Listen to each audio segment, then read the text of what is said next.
Саламатсыздар ма? Баршаңызға қайырлы күн. Біз мастер-классымыздағы 3D оюдың жасалу технологиясын үйренетін боламыз. Ол үшін бізге осындай екі түрлі гүлдер матасы керек. Және осындай ақ менде көк базовый цвет, главный цветі менде көк. Және осындай ақ түсті велюр. Және де осындай паутинка және флизелин керек болады. Ол біздің ойымызға.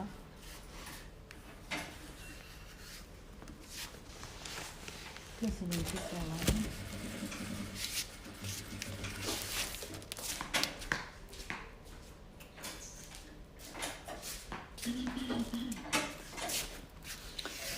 Қажетті мөлшерде флизелин және де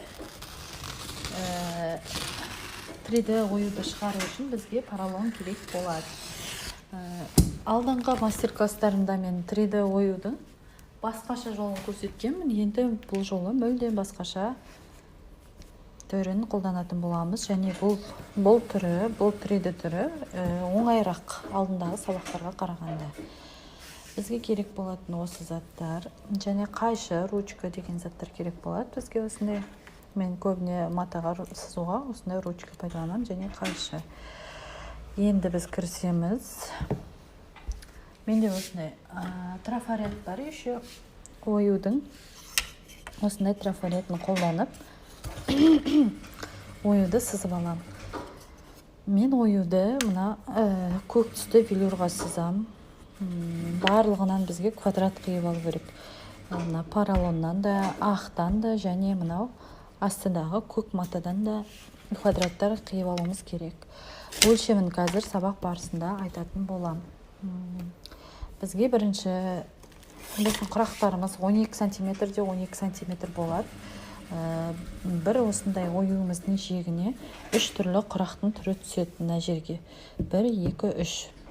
3 құрақ бізде 12 сантиметрден 36 сантиметр болады. Бізде дәл солай етіп, мына ақ матамызды, ою жабысатын матамызды да оны 36 қылып сызып кесіп аламыз. Дайындап. Ол үшін маған осындай сызғыш керек. Енді сызғышыма мән бермеңіздер. Себебі менің сызғыштар жарты цехта жүрген себепті. Бір зат болса, бір зат болмай. Осындай әуреге түсіп жатқан кезіміз болып жатыр. 36-да 36 главный мен размерді айттым. Қанша размер керек екені. Соны дәл солай етіп сызып қиып аласыздар дайындап.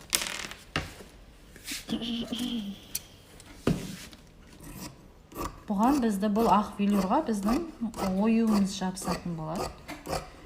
Қазір мен оюды салу жолын және де жабыстыру жолын көрсететін боламын. Себебі кей адамдар оюдың қалай жабыстыру, кілегін қалай жабыстыру керек екенін білмейді. Тем более енді ғана осындай құрақ өнеріне көрпеге келіп жатқан кісілер бар арамызда. Сол себепті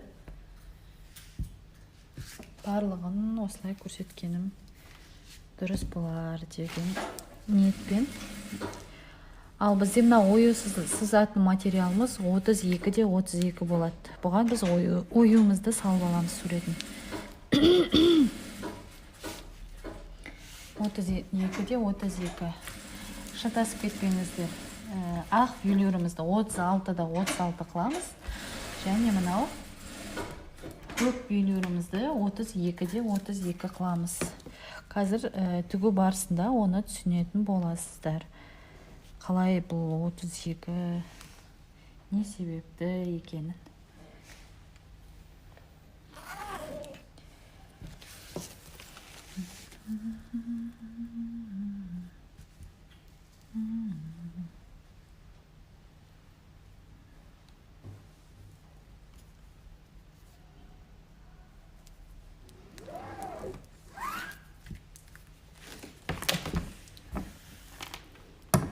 От 32 квадрат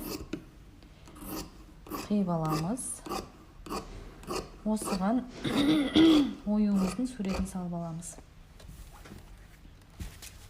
Центрін табамыз. Бірінші оюымыз дүзеу шығу үшін.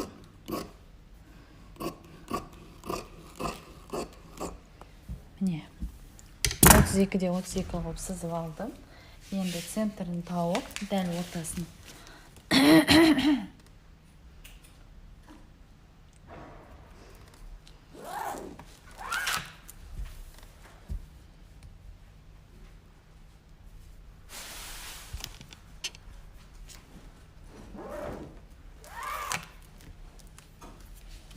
осылай дәл центрін тауып аламыз. Енді оюымызды орнатып, дәлме-дәл оюымыздың бұрыштары, сызған сызықтың бұрыштарына дәлме-дәл келу керек болады. Так.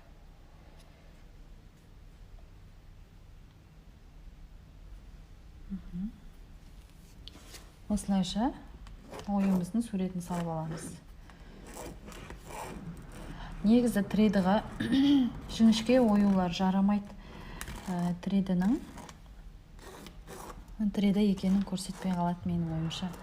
Ол менің өзімнің ойым. Себебі 3D томпақ оюларға жақсы көрінеді. Ал жіңішке оюларға ол көтерілмей қалады, мүлдем көрінбей қалады. Сол себепті көбінеген 3D-ға осы қошқар мүйіз оюын таңдаймын. Осылай суретін салып алам. Енді кімге қалай удобны, бор болса бор пайдаланасыздар, бор болмаса осындай ручка пайдалансаңыздар болады. Мен көбіне осы ручканы пайдаланамын біраздан бері. Маған осы удобны, чем борға қарағанда. Тез осылай алдыңғы мастер-класста да көрсеткен болатын, оюды қалай жасау керек екенін, сызу керек екен жолдары.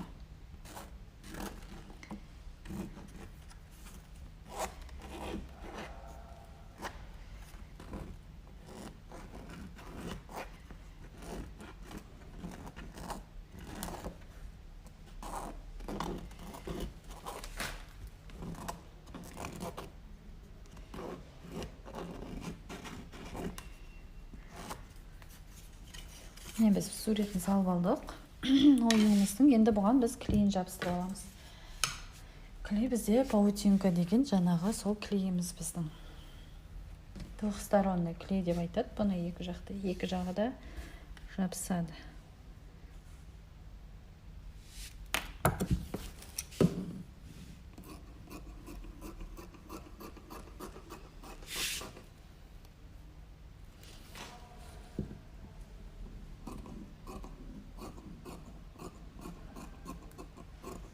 Главное, осы 3D-сын шығарып алсаңыздар, көп адамға керегі де осы ғой. Құрақ білетін, менде көбіне тігіншілер, мастер-классымда алатқан көбіне тігіншілер, құрау білетін адамдар. Главное, ол кісілерге осы 3D-ның методы қалай жасалу тігілу жолы.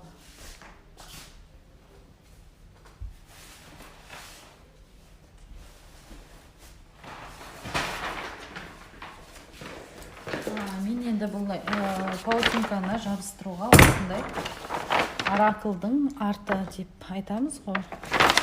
Баннер, самоклеющий сондайлардың артын пайдаланамын. Именно мына жылтыр жағын пайдаланатын боламын. Көрініп тұр ма екен сіздерге? Көрініп тұр. Міне глянцевый жылтыр жағы бар ғой, солы именно мына біздің паутинкамызға қарайды. Себебі қазір біз оны клейлейміз да, қайтадан наклейка сияқты былай ашып шығамыз. Сол уақытта мына жылтыр жағы жабыспайтын болады. Ал мына матовый сияқты жағы, ол жағымен үтіктесек, онда біздің оюымыз іске аспай жаман болып қалады. Сол жерінен қателесіп кет жүрмеңіздер. Онда сіздер қайтадан оюды салуға тура келетін болады сіздерге.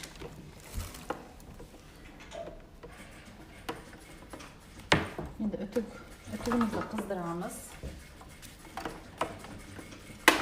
Бұл жерге міндетті үтік пайдаланамыз. Біз клейді жабыстыру үшін, жабыстыру мақсатында үтігімізді қыздырып аламыз.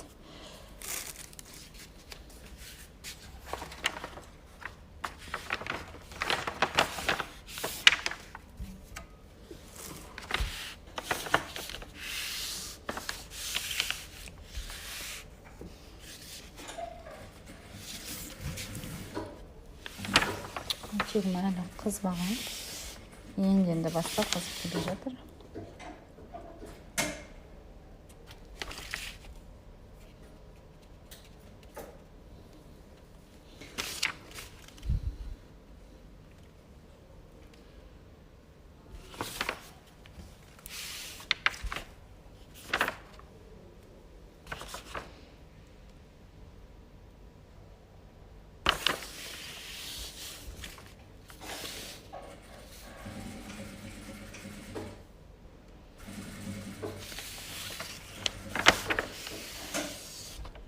Үтігімізді жақсылап қыздырып, осылай әр жерінен біздің жаңағы клейіміз жабысатындай уақытқа жайлап әр жерінен басып, клейімізді әбден жабыстырып аламыз, ерітіп.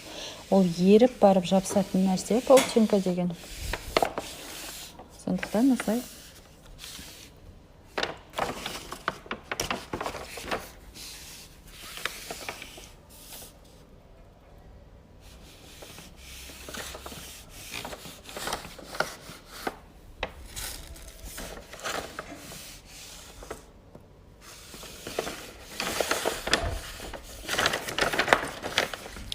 сосын көбісіңіз сұрап жатыр екенсіздер, бытовой машинкамен тігіледі ма деп. Мен алдында бытовойым қиналатын болар деп промышленный машинкамен тігіп жүрдім, зигзагпен. Жоқ, бірақ промышленный машинкамен өте қатты жіпті үзіп тұрған себепті мен бытовой машинкаға салып көріп едім. Қайтадан маған промышленный зигзагқа қарағанда бытовой зигзагпен жақсы тігілетін секілді байқалды. Қазір мен енді сол себепті көбіңізде бытовой машинка болғандықтан қазір мен сіздерге бытовой машинкамен тігіп көрсететін боламын. Ең әуелі осы клейін жабыстыруды көрсетіп алайын. Жақсылап жабысқан секілді бізде қазір шетінен ашып көреміз, жабысқан, жабыспағанын.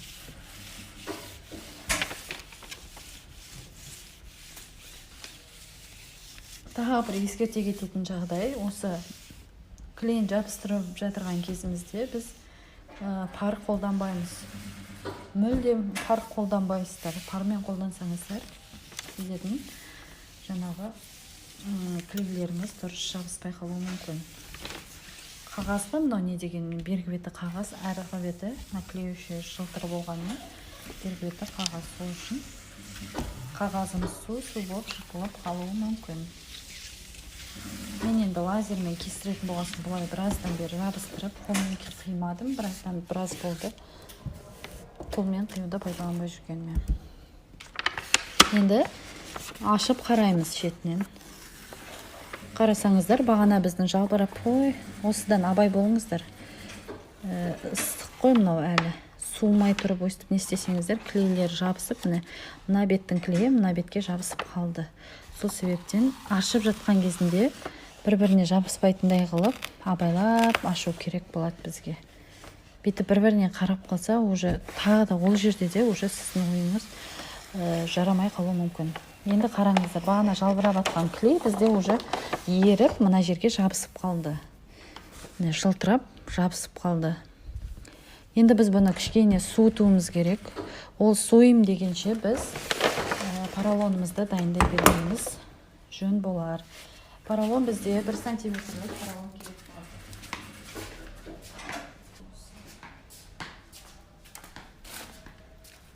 Так, мынаны парын басайын. Сосын мен алдында осы оюды шығару үшін біраз материалдарымды құрттым.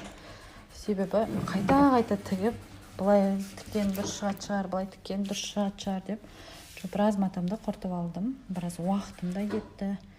Біздің клейіміз жабыстырған бағанағы суды әбден енді оны қиып аламыз. Қиғанда біз былай сыртынан қиып тастамаймыз, себебі сыртында пайдаланамыз. Бір шетін өстіп кесіп алып, общий кесіп шығатын боламыз.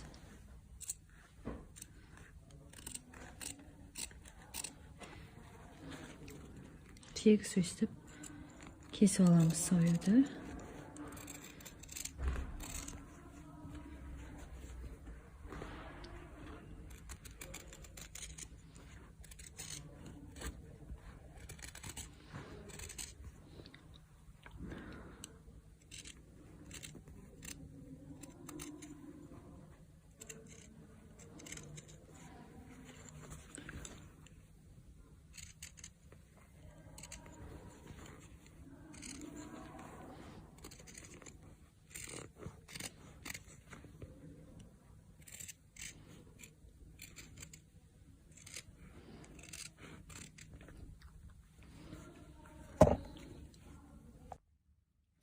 екеуін қиып алдық.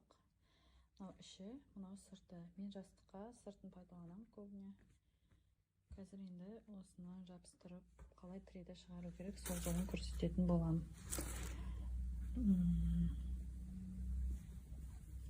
Бағана біздің кесіп алған 36-да 36 осы ақ велюрімізді ортасына паутинка қойып, 36-36 поролонымызға жабыстырып тігіп шығамыз қазір. Поролон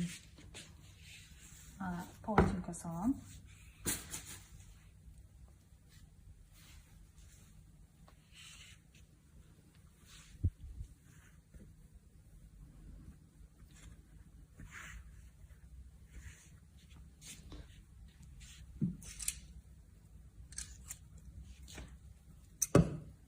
Дәл бірдей квадрат паутинка кесіп аламыз.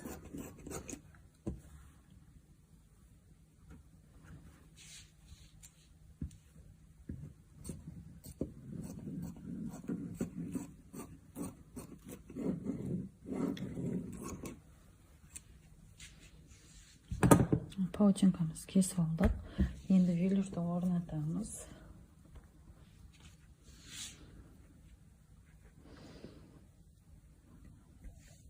Орнаттық. Түгін өзімізге қаратып, мен көбіне өзіме қаратам, түгін төмен қарай. Сөйтіп өтектеп шығамыз.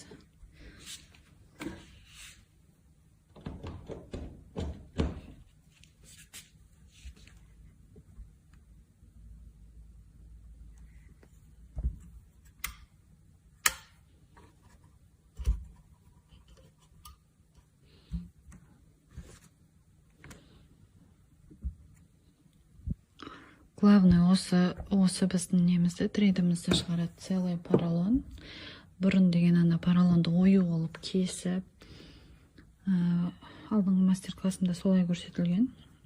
Ал енді бұл оңай жолы әрі. Оңай әрі әдемі болып шығатын жолы.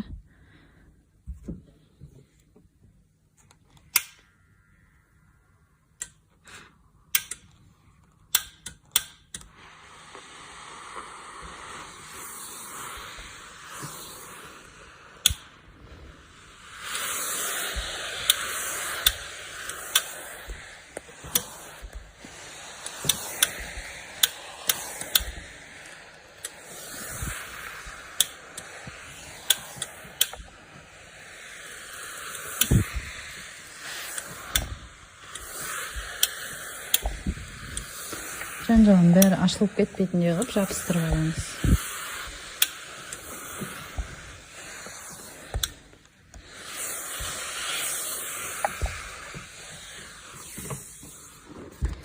Жабыстырып алдық.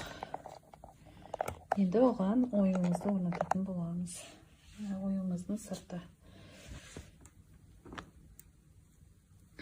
Бағана айта кеттім, оюдың размерін бізде сырты 32-де 32 квадраттан шығады. 32-де 32 квадратты аламыз, соған осылай орнатамыз. Мынау біздің оюымыз 32-де 32, шатасып кетпеңіздер, 32-де 32-ге 28-де 28 осылай оюдың суретін салып аламыз. Соған осылай орнатып шығамыз. Міне түгі екеуінің де бір бағытқа қарау керек. Мынаны ақ велюрдің да түгі төмен, және көк велюрдің да түгі төмен. Сосын осы жердегі оюларға мән беріңіздер, оюдың бұрыштарына мән беріңіздер.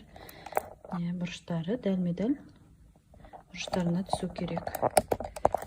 Енді бұны да біз қайтадан өтекпен пармен жабыстырамыз. Міндетті түрде пар қолданамыз, паутинкамен жабыстыратын кезде. Себебі парсыз паутинка матаға онша дұрыс жабыспайды, матамен мата.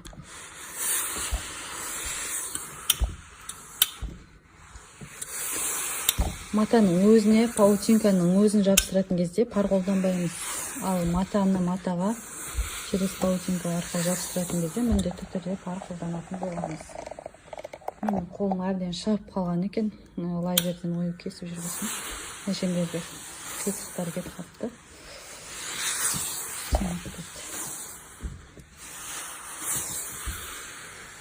әбден жабысқанына, түгел барлық жер жабысқанына көзімізді жеткізуіміз керек.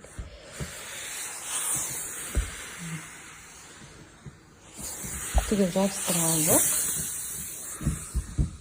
Бізде осылай шықты. Енді бұның артына біз міндетті түрде флизелин жабыстыруымыз керек.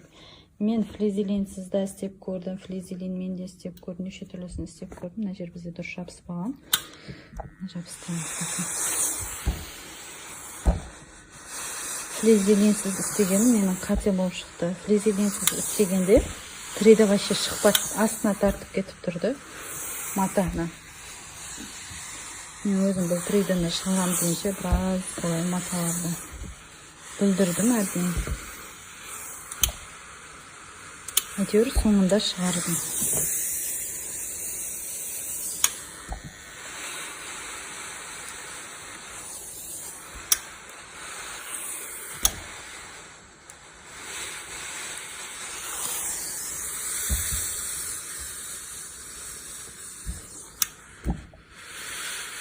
Әбден жабысқанына көзіміз жеткізуіміз керек.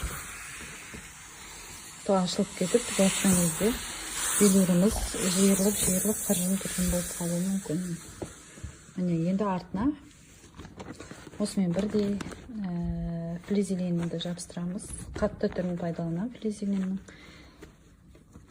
Әбден жабыстырып аламын. Флизелин жабыстыратын кезінде пар қолданбаймыз. Тек өзімен жабыстырып шығамыз. Бұл ылғал болса, пармен бұл ашылып кетуі мүмкін. Егер сізде флизелин ашылып кетіп жатса, бір лайфхак айта кетейін. Арасына паутинка салып жүрсеңіз болады. Мықтап бекітіліп қалады. Особенно бытовой машинкаларда сол ашылып кете береді флизелин. Бұл біздің трейдімізде флизелин ашылып кетпеу керек. Міндетті түрде жабысып тұру керек. Флизелин мен үстіндегі велюр бір-бірін өстіп қысып, анау трейдіні күшті шығарып тұратын болады.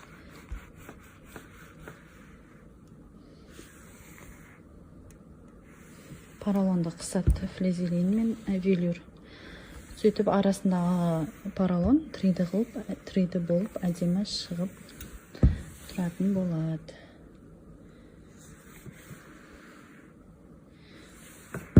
Главный осы бізде ерекшелігі.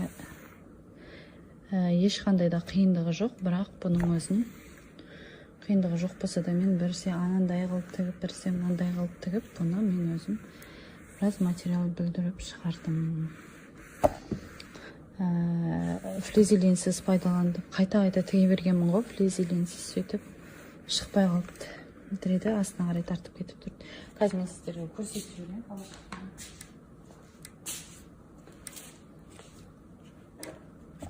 Мына қараңыздар. Мына менің флизелинсіз тіккенім. Трейдісідің көрінбей қалды, қарап отырсаңыздар. Беті бос болып жүр, мынандай қыржыңдалып. Ал арты наоборот трейді сияқты болып шықты.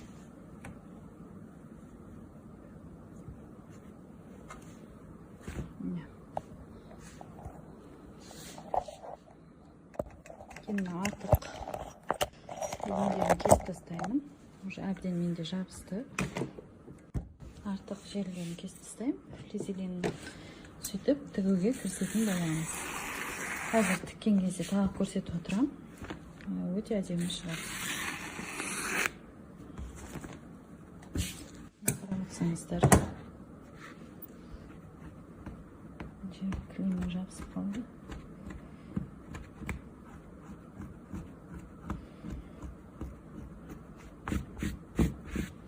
Алдында біздерде енді әрқайсыңыздың машинкаларыңыз әртүрлі болуы мүмкін. Соған байланысты өздеріңіз тіге отырып настройкасын жасап алсаңыздар болады.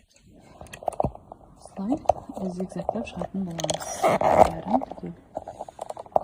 Және де осы жиек сыртының жиегінде зигзагтайтын боламыз. Ал бесігені зигзагтауға кірісетін боламын.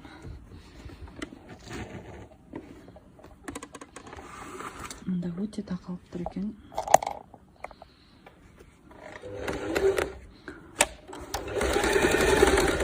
Бытовыймен мұндай аса қиын емес.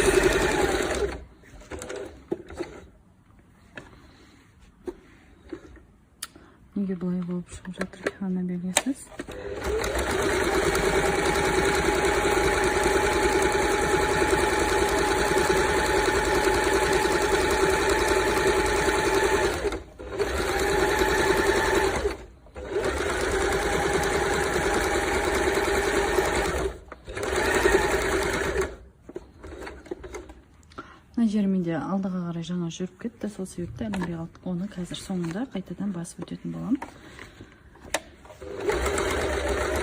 Кей машиналар жаңағы мықты арзандау машинкалар, эталон машинкалар солай шамалы аттауы мүмкін. Аттаған жағдайда осы мына жердің түбін басып отырып, поддержка беріп отырып тігетін боламыз.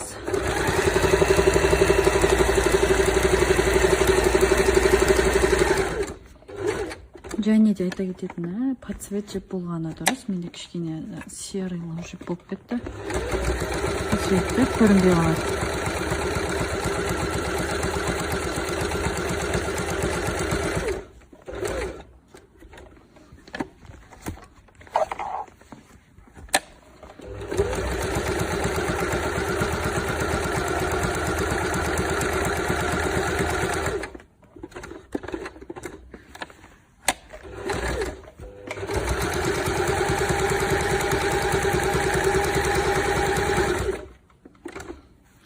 Қошқар мінез болғасын тігілу өте оңай. Ондай қатты қиын емес. Ана сложный майда жіңішке құрақты тіккенше маған одан да осылай тіреді тіккен оңайырақ болып көрінетін болды. Тіреді көрпе және де бағалы, бағасы жағы да құнды болып келеді. Көмтекі жақсы қапты.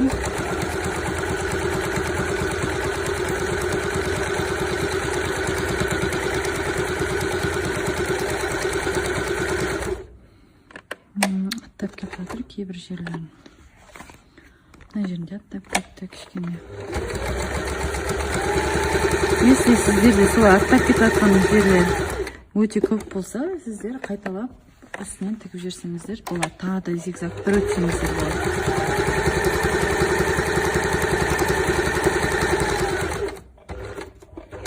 Алдыңғы тіккен бұлай аттамады негізі. Мына неге олай болып тұрғанын түсінбей жатырмын.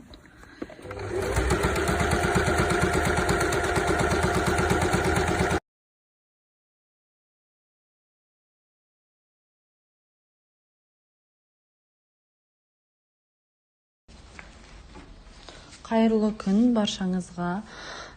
Біз бүгін мастер-классымыздың құрағын бастайтын боламыз. Алла қаласа, бірінші мен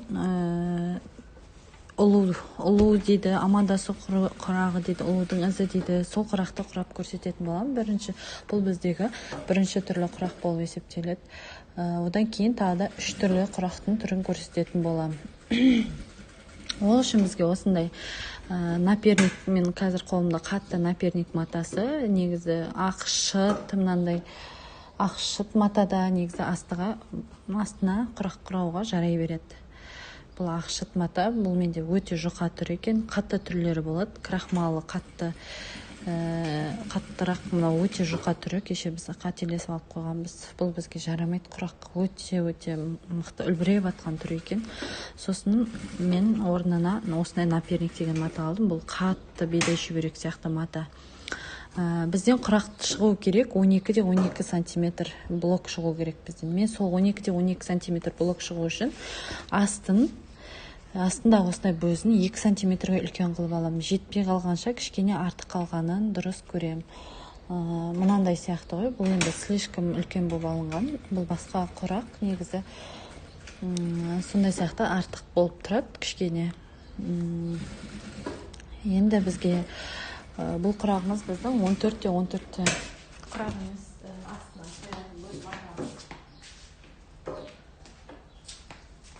14-14 сантиметр болып тұр. Өз матамыз қарап өтсеңіздер, примерно 14-14, 13,5-14 болса да жарай беретін. 14-14 сантиметр. Енді бұдан біз 12 сантиметрлік блок шығарамыз. Бізге керек бұндайдан бір жастыққа бір штук керек, осындай ұлудың ізі деген құрақтан. Именно осы цветтерден мен 2 түрлі цвет қостым.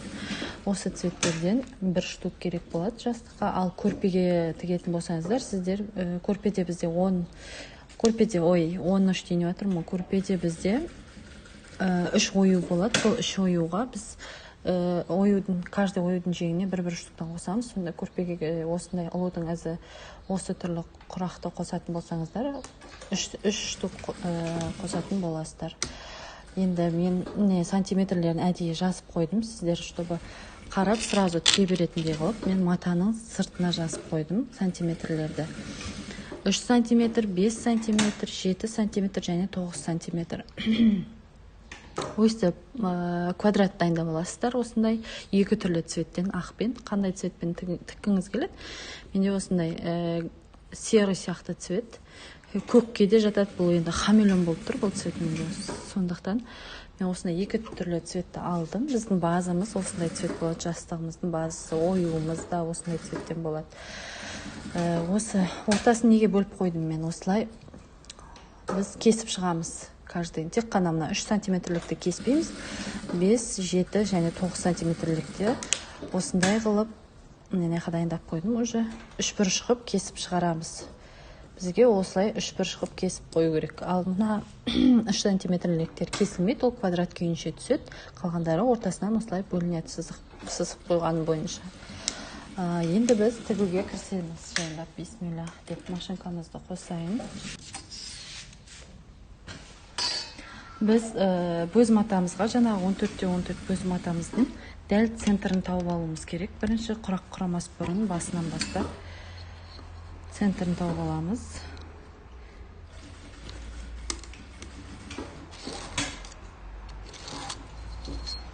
Ручкамызды салады.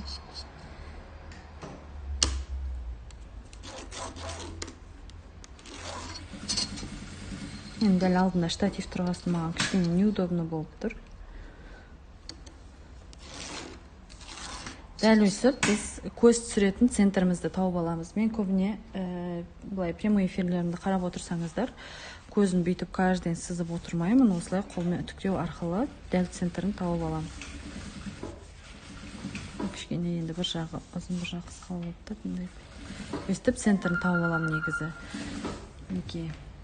Енді біз тігісті бастаймыз. Бірінші очередь бізге бұл ұлудың ізі құрағын біз сразу бөзге тікпейміз. Бірінші мына 3 сантиметр кішкентай блоктарды бір-біріне қосып тігіп аламыз. Ең әуелі түгін төмен қаратамыз. Екеуінің де түгі бір бақытқа қарау керек құрақтың. Және мен айта кетейін, тағы да басқа құрақтардың лентасын 2,5 сантиметр алып кесіп аламын. Қазір алдағы уақытта тағы ондай құрақтарды да көрсететін боламын. Закрепка беремін.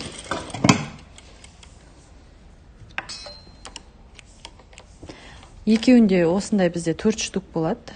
Мынадан қалғандарынан бір штуктан болады. Көк цвет, серый цветтен екеу, ақ цветтен екеу. Өстіп екеуін бір-біріне қаратып қосып аламыз.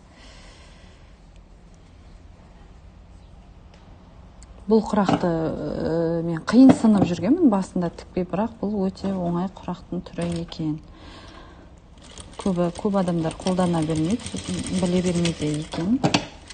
Менікі бір тіккеннен ақ уже Аллаға шүкір жақсы шықты. Өстіп қосып аламыз. Содан кейін бөзімізді әкеліп, түгін былай қаратам мен, бір бағытқа қаратып. Және осы серыйдың үстіне ақ түседі, ақтың үстіне серый, как шахматный доска сияқты болып түседі.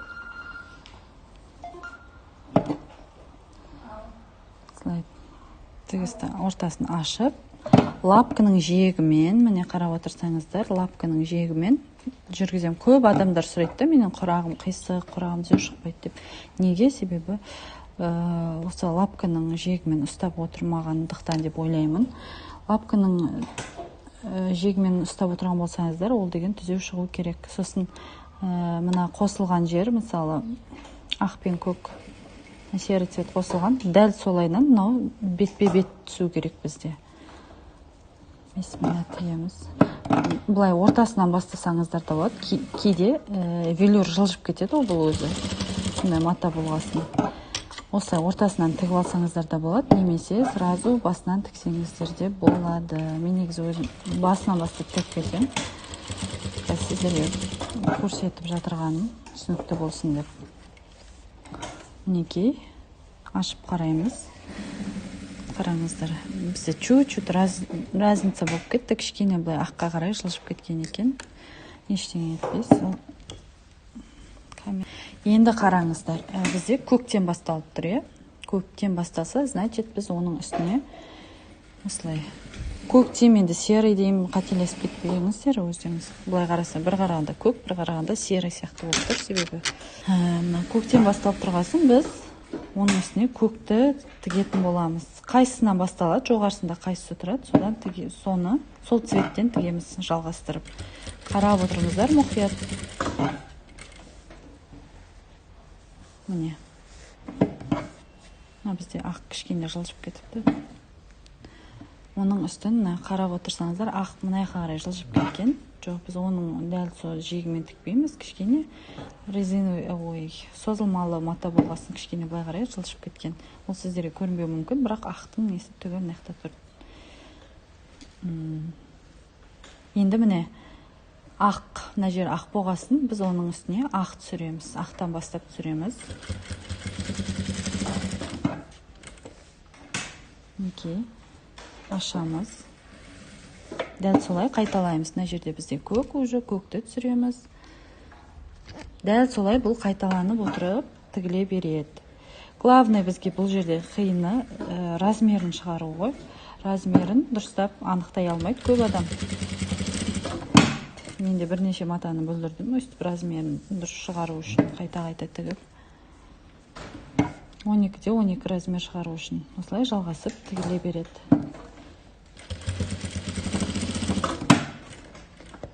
Қарасаңыздар, бізде уже почти квадрат шығып тұр. Былай. Квадрат шығып тұр. Біздің кішкене матамыз қисық болуына байланысты. Мына бұрыштар негізі, мен матам астыда бір жағы 13, бір жағы 14 болып қалды жаңа өлшегенде. Мына бұрыштар бар ғой, мынаның бұрыштары, сол дәл мына сызған сызығымыздың үстіне келу керек. 14-те 14 мен көз жубамен ала берем, былай негізі көбіне. Міне астыңғы жағы бізде уже дұрыс түсіп тұр. Мінекей, мына сызықтың үстіне түсіп тұр, және мына сызықтың үстіне түсіп тұр тура бұрышы. Мына жақта сондай болу керек. Мына матамыз кішкене сопақша болып кеткен болғасын. Осылай түсіп тұр. Сіздерде енді түзеу шығаруға тырысыңыздар.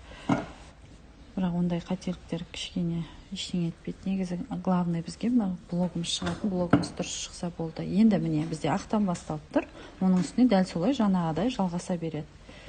Енді біз жаңа 5 сантиметрлікті қиып, 2 қиып осылай тіктік. Енді 7 сантиметрлікті тігіп шығатын боламыз.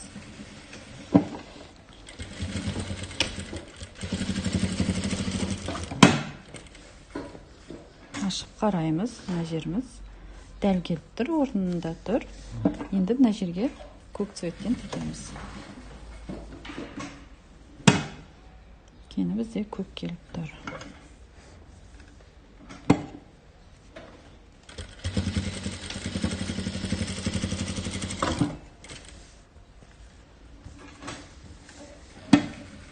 Міне ақ кетеді, қайтадан көк кететін болады.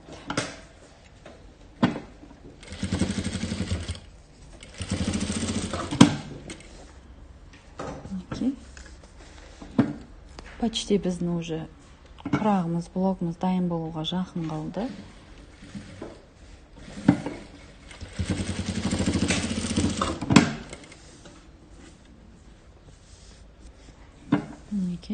Енді бізде көк басталып тұр, оған біз 9 сантиметрлік соңғы блогымызды қосатын боламыз. Бұл бізде 9 сантиметр. Бұның өзі бізде артық. Қазір артығымен аламын мен. Жетпей қалғаннан, кішкене артық қалған ештеңе етпейді. Чем жетпей қалғаннан. Жетпей қалса біздің құрағымыздың барлығы бұзылады. 9 сантиметрлікті үстіне дәлме-дәл. Өте оңай құрақ екен бұл. Главный жаңағы блоктарын дайындап алуларыңыз керек. Көп бұл. Бұлай құрақпен ешқандай ондай қатты разницасы да жоқ, қиындығы да жоқ ешқандай да.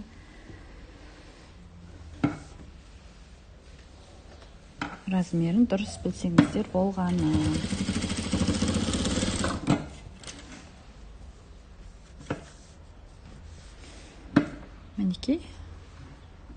алдыңғы блокты жабатын болам.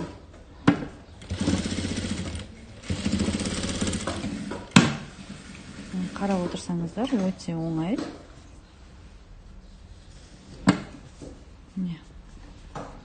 Осы біздің блогымыз дайын болды. Енді жиектерін тігіп шығамыз. Артық жерін кесіп алып тастаймыз. Кейбір кісілер кеспейді. Мен кесіп отырамын барлық артық жерлерін бәрін.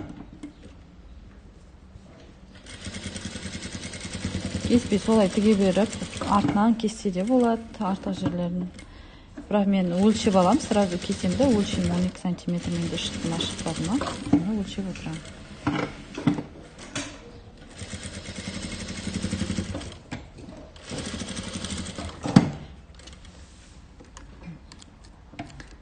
Сіздер бұлай тікпей тұрып, кеспей тұрып, бұлайнан 12-12 квадрат жасап алуларыңызға болады.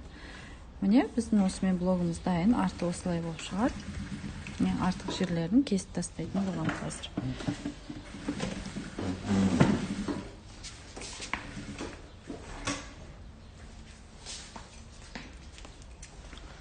Менде жастықта дәл осының сары цветін, сары болғанда золотистый цветін қолдандым. Золотистый цветпен ақ цветін. Мен артық жерлерін кесіп тастаймын. Ал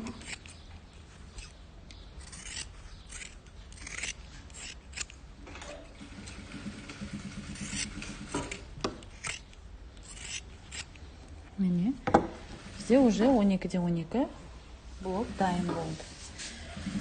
Мен қазір сіздерге осындай енді екінші түрлі құрақтың түрін көрсететін болам. Тігілу жолын. Ол үшін бізге керек, ені 2,5 ленталар керек. Велюрдан жасалған осындай 4 түрлі түстен керек болады бізге. Ол үшін бізге осындай мата аламыз, велюр матасын. Міне, осыдан көп адамдар қателеседі. Мынау түгі бар жағы бізде. Түгін былай істесең төмен қарайды, былай істесең жоғары қарайды. Осы бізде матаның ұзындығы болып келеді. Қателесіп кетпеңіздер. Мына жағы бізде созылмалы. Бұл созылмалы жақтан кессеңіздер, сіздерде жаңағы тігуге қиындау болады. Және де ол тіккен құрылым лентасы шығып кететін болады тігістен. Сол үшін ұзындығынан кесу міндетті. Ұзындығын жаңағы айтқан бойынша осылай түгіне қарап айыратын боласыздар. Осыдан осылай ленталар кесетін боласыздар. Мен 2 бүктеп сразу кесем лентаны. 2 бүктеп 2,5 сантиметр белгілеп алып,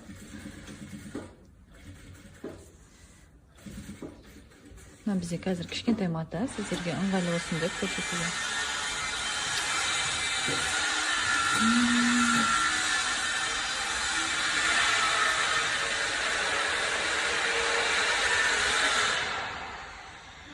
Кешірім өтінемін, іште бізде ремонт жүріп жатыр ма, басқа бутиктерде, сол себепті осындай дауыстар шығып жатыр арасында.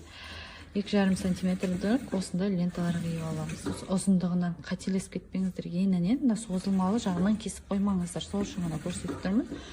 Осылай белгілеп алып, ленталап кесіп аламыз. Осындай ленталар менде уже дайын кесілгені. Міне, осы 4 түстен тігіп көрсететін болам. Ал енді және де осы құраққа бізге жаңағы алдыңғы құрақтағыдай бізге осындай бөз қажет болады. Бөз дейді, ақшыттан да болады. Және мен оның центрін осылай қолмен үтіктеу арқылы тауып аламын. Немесе жаңағыдай сызып центрін тауып алуға болады. Сызып көрсетейін сіздерге тағы. Сіздер енді енді бастайын деп жатырған болсаңыздар, осылай центр дұрыс шығу үшін сызып алғандарыңыз жөн болады. Негізі міндетті болады. Осылай сызып алу, мен бірақ қолмен үтіктеу арқылы пайдаланамын. Осы біздің көз қоятын центріміз. Сосын көзін қисайтып алмасаңыздар, көзін түзеу шығарсаңыздар, сіздердің құрақтарыңызда түзеу шығады. Сол үшін көзіне аса мән беріңіздер. Біз енді қазір осындай, бізде мына жерде көзі осындай көк түстен болғандықтан, мен де тағы да соны қайталап тігетін болам. Квадрат кесіп аламыз. Мен жаңағы лентамнан кесіп алдым. 4 бұрышы келу керек, 4 бұрышына квадратымыздың.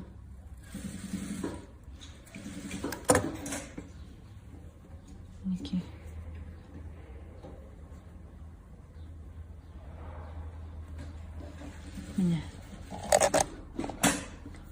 4 бұрышы, почти 4 бұрышына келіп тұр. Бір жағын қыстырып тігіп аламыз, және екінші лентамызды түгін қараймыз. Түгі міндетті түрде төменге қарай жату керек, құрақ құрағанда. Неке, екінші құрағымызды қойып, осындай шепчик алуға жаңағы совет берем. Себебі құрақ тіккенде қайшыға қарағанда осы өте удобны құрал. Және енді біз сложный құрақ болғасын аттап отырып тігеміз. Енді мына жерден мен жіпті қимай сразу тігіп өтемін. Және екінші лентамызды тігетін боламыз. Бізде ақ қолданатын боламыз. Мына бізде көзі болған түстен енді бұны ең соңынан жабатын боламыз онымен құрақты. Сосын айта кететін бір жайт тағы. Лентаны біз лапканың жиегімен тіксек, құрағымыз өте түзу болып шығады. Міне көбі осы жерден қателік жасайды екен. Көзін қисайтып алады, сосын көп деген маған сообщениелер келеді. Менікі неге түзу шықпайды, құрағым айналып кете береді деген сияқты. Көзін осылай мақтап бекітіп қыстырып алыңыздар, айналып кетпейтіндей. Екінші түсті матамыз, үшінші түсті велюр матамыз. Бәрінің түгі бір бағытқа қарау керек, төмен қарау керек. Енді аттап отыру арқылы бір-біріне қарама-қарсы тігіліп отырады. Енді біз мынаяққа міне көзіміздің цветіндегі велюр матамызды тігетін боламыз. Оның да түгі төмен. Дәл солай 3 қатар жүріп отырамыз. 3 қатар бізде уже 12-12 сантиметр шығады 3 қатардан. Лентамыздың ені 2,5 сантиметр. Ұзындығы кете береді. Мына жерде кішкене қисық кетіп қалды менде. Өзім көзбен де байқалып тұрады қисықпен қайтадан.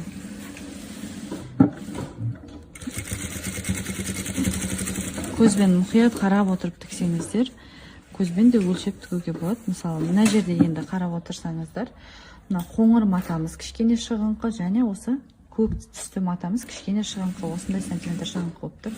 Біз оларға қарамаймыз.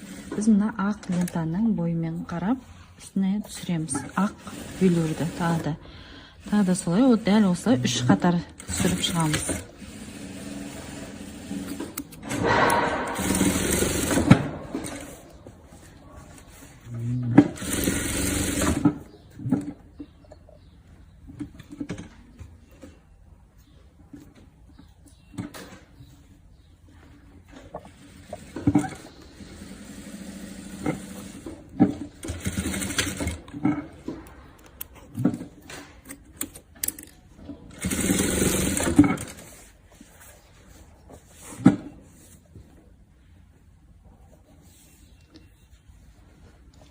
Бұдан кейінгі түрі бізде колодец құрағын құраймыз. Колодецті де 2 түрлі цветтен қолданатын боламыз. Сразу жалғастырып түсіріп кетемін видеоны. Мына жерде қисайып кетті.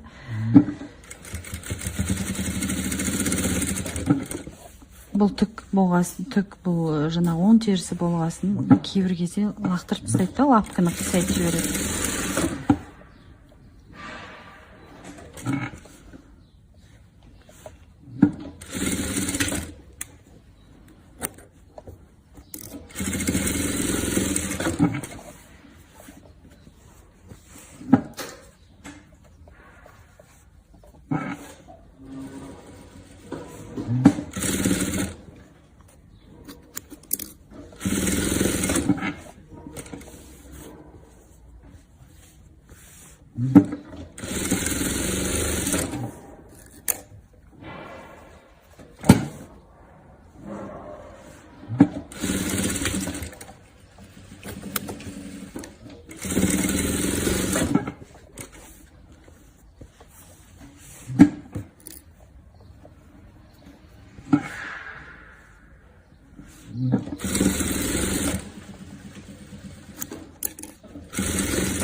Жіпті қиып тастап отырмаған дұрыс, осылай сразу тігіп шыққан. Себебі жіп астында да жалбырап жүретін болады, тастаған болсаңыздар.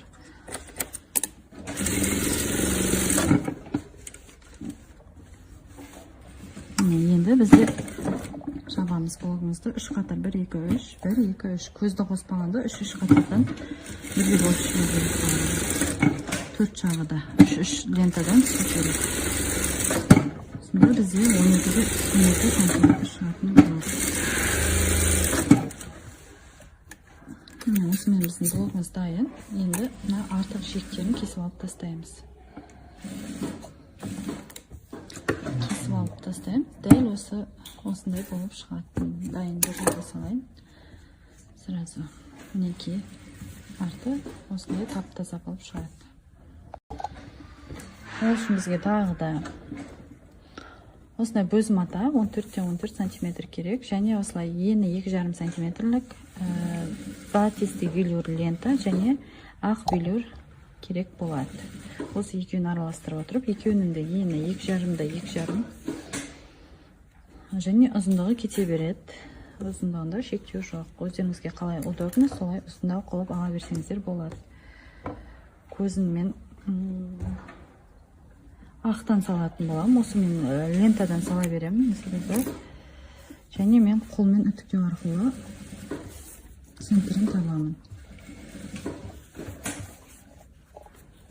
Бұл бізде 3-ші түр және 4-ші түр. Мен сіздерге өте қиын құрақтардың бірі тырнақ құрақты көрсететін боламын. Тырнақша салу арқылы тігіледі. Мына жерде квадрат шығып қойыпты, 4 бұрыш шығып кеткен, сопақша соны кесіп тастаймын. Мінекей. Міне бізде мына жері бұрыш, міне бұрыш өзіме көрініп тұрсыз. Мінекей. Мына жерде бұрыш ізі көрініп тұр. Қолмен үтіктегеннің соны бір жағын бекітіп тігіп аламыз. Міндетті түрде ол кезде біздің көзіміз жылжып кетпейтін болады. Енді оның үстіне осындай золотистый матаны түгін төмен қаратамыз. Мінекей түгі осылай төмен қарайды, гладкий жатады. Сонымен қарама-қарсы қойып көзімізге, және осы лапканың бойымен алсаңыздар өте жақсы болады. Мен көзбен және осы золотистый жаңағы алтын түсті велюрімізбен барлығын қоршалап осы тігіп шығамыз. Көзімізді қоршалап. Бұл өте әдемі, оңай, өте оңай және әдемі құрақтың түрі. Главный бұл түсесті сәйкестендіре білу керек.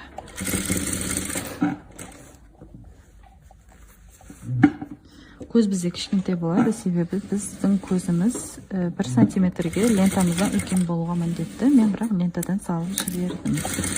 Көбіне мен солай лентадан салып отырамын. Кішкене сопақша болып кетті.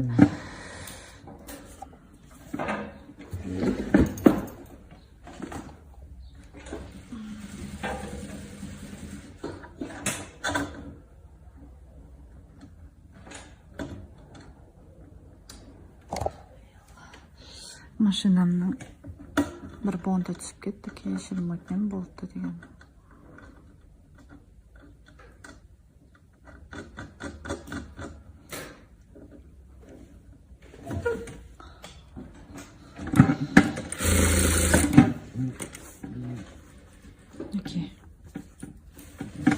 Ортада көзіміз квадрат болып шығу керек біздің.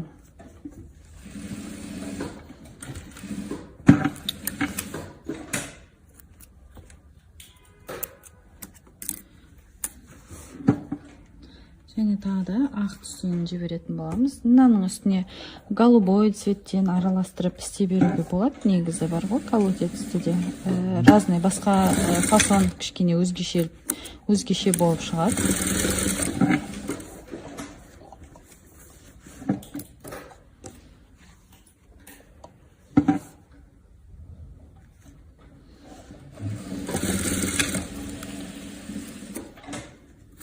Бұны осылай өзгертіп отыруға болады. Өте жеңіл және әдемі құрақ. Бұл колодец деген құрақ.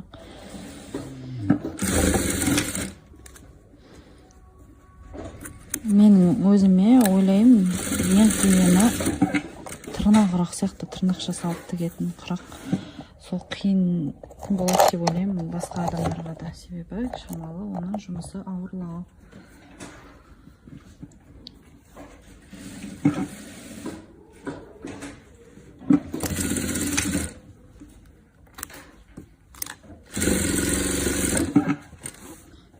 Уже үшінші блокты жабатын боламын. Үшінші лента.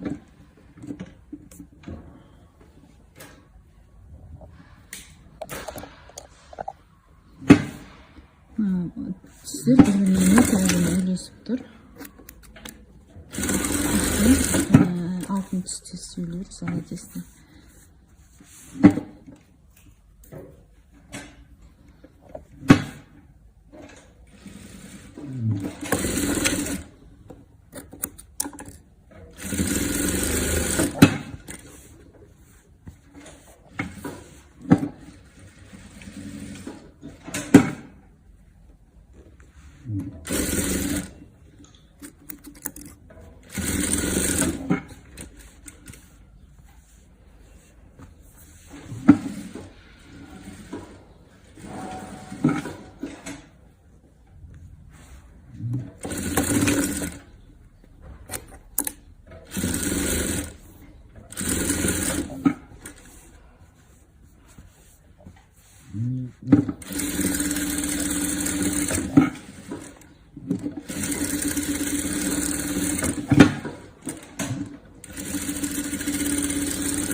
Осымен біздің құрағымыз дайын. Енді мына артығын кесіп 4 штук тырнақ құрағы керек болады бізге. Именно осы құрақтан бізге 4 штук керек, ал басқа құрақтардан жастыққа 1-1 штуктан керек болады. Осы құрақты құрау үшін бізге осындай диск деген материал керек болады. Бұл диск материалы бізде өте созылмалы болып келеді. Көрсете кетейін, бір шетін ашып, міне осындай өте жұқа созылмалы материал болып келеді. Мінекей. Оны біз осындай флизелин жабыстырып, қатайтып алатын боламыз. Бізге көзіне 3,5 сантиметр керек болады. Бір құраққа бізге бір көз керек болады. Оған 3,5 сантиметр кетеді. Менде осы жаңа дайындап қойғанмын. 3 сантиметр қылып кесіп, 3,5 сантиметр қылып кесіп, міне бұл бізде көзі болып табылады. Және 5-5 тырнақшаның өзін салу керек болады. 5-5 сантиметрден тырнақшаның өзін саламыз. Көрдіңіз, енді менің алдағы мастер-классымда алдыңыздар, бұл флиземен қалай жабыстыру керек, жаңағы паутинка қалай жабыстыру керек, оның бәрі түгел ол мастер-класста дастарханмен көрсетілді. Менде базовый курс болды. Базовый курс болғасын мен бәрінің кесілу, жабыстыру, сызылу жолдарын бәрін көрсеттім. Енді мына жерде бізге 5-те ені менде 5 сантиметр болып тұр, және ұзындығы кете береді. Мен осыны квадрат шығару үшін осылай бүктеймін. Бұны сызып алып барып қию керек. Негізі қазір бізде уақыт шектеулі болып тұр. Сол себептен мен осылай қолмен үтіктеп алдым. Міне бізде 5-5 квадрат шықты. Енді осыны 2-ге ортасынан бөлеміз. Сонда біздің бұрышымызға салатын, тырнақшамызға салатын бұрыштар уже пайда болды бізде. Бұндайдың 5-5 квадраттың бір жаңағы біздің құрағымызға 6 штугы керек болады. 5-5 квадраттың 6 штугы керек болады. 5-5 бұрыштар дайындап алдым. Бұлай 5-5 болып тұрады. Соны осылайынан бұрыш қылып ортасынан қақ бөлеміз. Және осындай бір штук көз керек. Тағы да айтатындай осындай көз керек болады. 14-14 сантиметр. Мен мына жерге тағы жаза кетейін. 14. Не, сіздерге көрініп тұрсын. 14-14 сантиметр. Соны біз ортасынан тағы сызып, үтіктеп аламыз. Сызып немесе қолмен үтіктеу арқылы уақытты экономдау мақсатында мен қолмен үтіктеп жүрем. Бірақ осылай сызып матаны дайындағанда немесе қастарыңызға көмекші болса, осылай сыздырып алғандарыңыз өздеріңізге жақсы болады. Және де бізге осындай көк түсті главный түстен тағы да осындай цветтен лента керек болады. Ені 2,5 сантиметр, және ұзындығы шектеусіз кете берсе болады. Қанша өзіңізге қалай удобно солай. Енді біз бірінші аламыз, көзімізді орнатамыз, төрт бұрышы қарап бұрыштарына.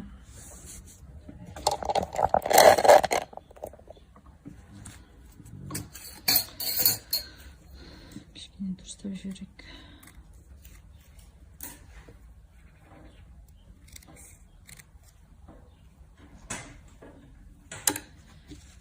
Орнатамыз көзімізді, және бір шетін тағы да тігіп аламыз.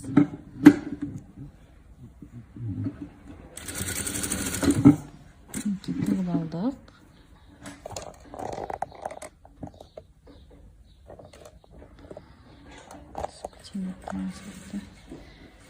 Велюр матамыздың түгін төмен қаратамыз. Қарама қарсы осы көзімізге қоямыз. Осылай лапкының жегімен, машинамыздың лапкасының жегі де өте жіңішке, сонымен тігіп аламыз.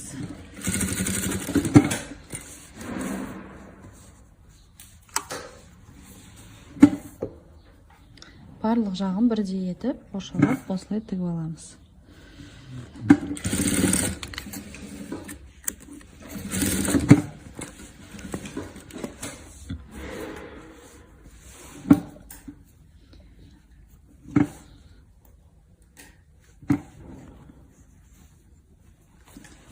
Бұл бізде 4-ші құрақтың түрі болады, және жастыққа осыларды қайталап, басқа түстерден қайталап салсаңыздар болады. Менде солай қайталанған колодец, және Versace құрағы болды. Мен күнде Versace құрағын алдыңғы мастер-класстарда, немесе менің инстаграмымда Versace құрағының тігілу жолдары бар. Қалап үйреніп алсаңыздар да болады. Міне біздің көзімізде квадрат болып шықты. Енді бұрышымызды орнатамыз. Бұрышты орнату үшін мына бұрышқа қарсы тұру керек. Бір-біріне қарсы, және мына жағынан где-то 3-4 мм, мына жағынан 3-4 мм қалса, біздің бұрышымыз әдемі жабатын болады. Менің өзімнің методым сол, главный сол жерлерін байқаймын. Мінекей біздің бұрышымызды жапты.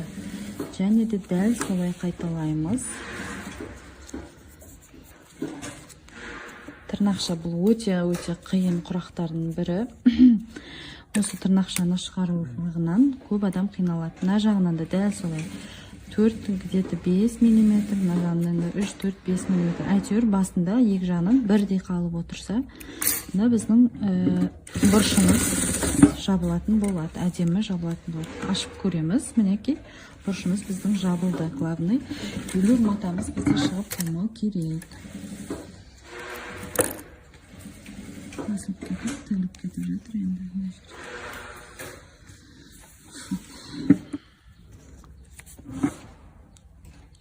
Дәл солай қайталап шығамыз.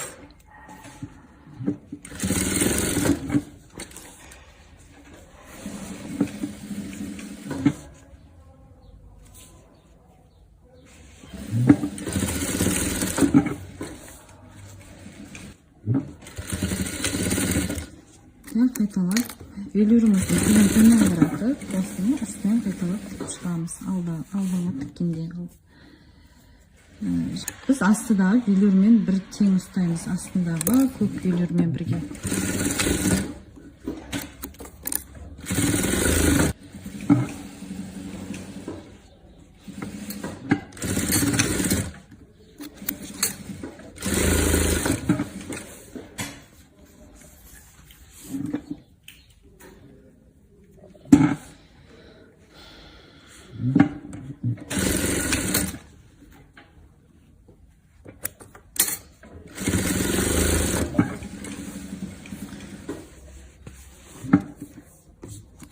Осындай құрақтан бізге 4 бұрышына жастықтың 4 штугы керек болады. Бір жастыққа 4 штугы. Ал қалған құрақтардан бізге бір штуктан болса жарайды. 12 сантиметрден 4 штуктан керек болады.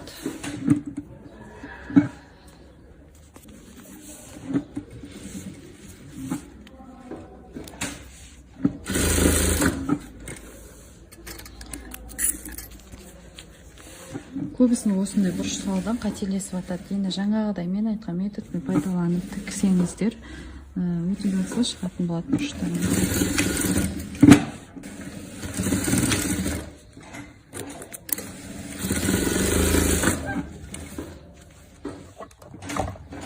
Штатив маған өте кедергі болып тұр. Дәл алдында тұрғасын түгенде кішкене ыңғайсыз болып отыр.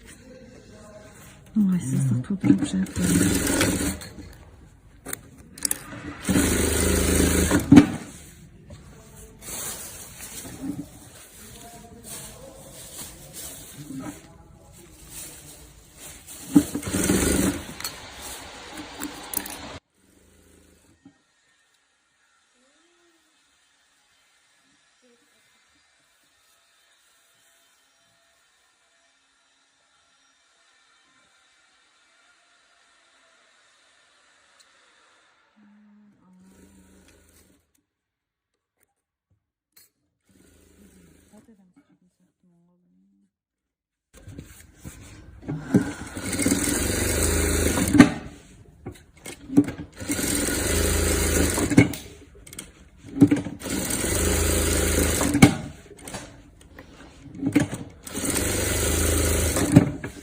Біздің осымен 4-ші құлағымыздың түрі дайын болды. Асты флизелин, одан кейін поролон 1 сантиметрлік, оның үстіне осындай оюымызды ақ велюрға жабыстырып, бірге паутинкаға поролонға жабыстырдық. Соны зигзагтап тігіп алдық. Енді біз тігіп алғаннан кейін бұл поролон кішкене жиналады, ішке қарай жиналады. Сол уақытта біздің уже квадратымыздың размері шамалы азаяды. Байқаған боларсыздар, менің жастықтарымның жегінде, осы оюдың жегінде, мына жақтарында где-то 2 сантиметрден мен ақ полоска жалғадым. Екінші видео бар, тағы жіберетін болам оны да. Ол жерде мен сразу ақ полоска жалғамадым. Оюды кішкене короткий қылып алдым, 33-те 33 қылып. Астын бірақ үлкендеу қылып алдым, ақ велюры осылай 2 сантиметр шығып тұрды. Енді мен ол жолында сіздерге көрсетемін, ол да бір жолы сіздерге қалай ыңғайлы, солай тігетін боласыздар. Енді қарасаңыздар, мен бұл видеоны алдында түсіріп қойғанмын, негізі соткамнан өшіріп алып жібере алмай жүрмін. Қазіргі уақытта тапсырыстарымызда өте көп болып кетуіне байланысты жібере алмай қойдым, өшіріп алдым оның үстіне. Сол тіккен кезінде мен осыған, байқасаңыздар, тігістердің ізі тұр. Тігіп, уже полностью жастықты тігіп қойған болатынмын. Енді қайтадан соның бәрін сөгіп, қайтадан сіздерге көрсетейін деп шештім.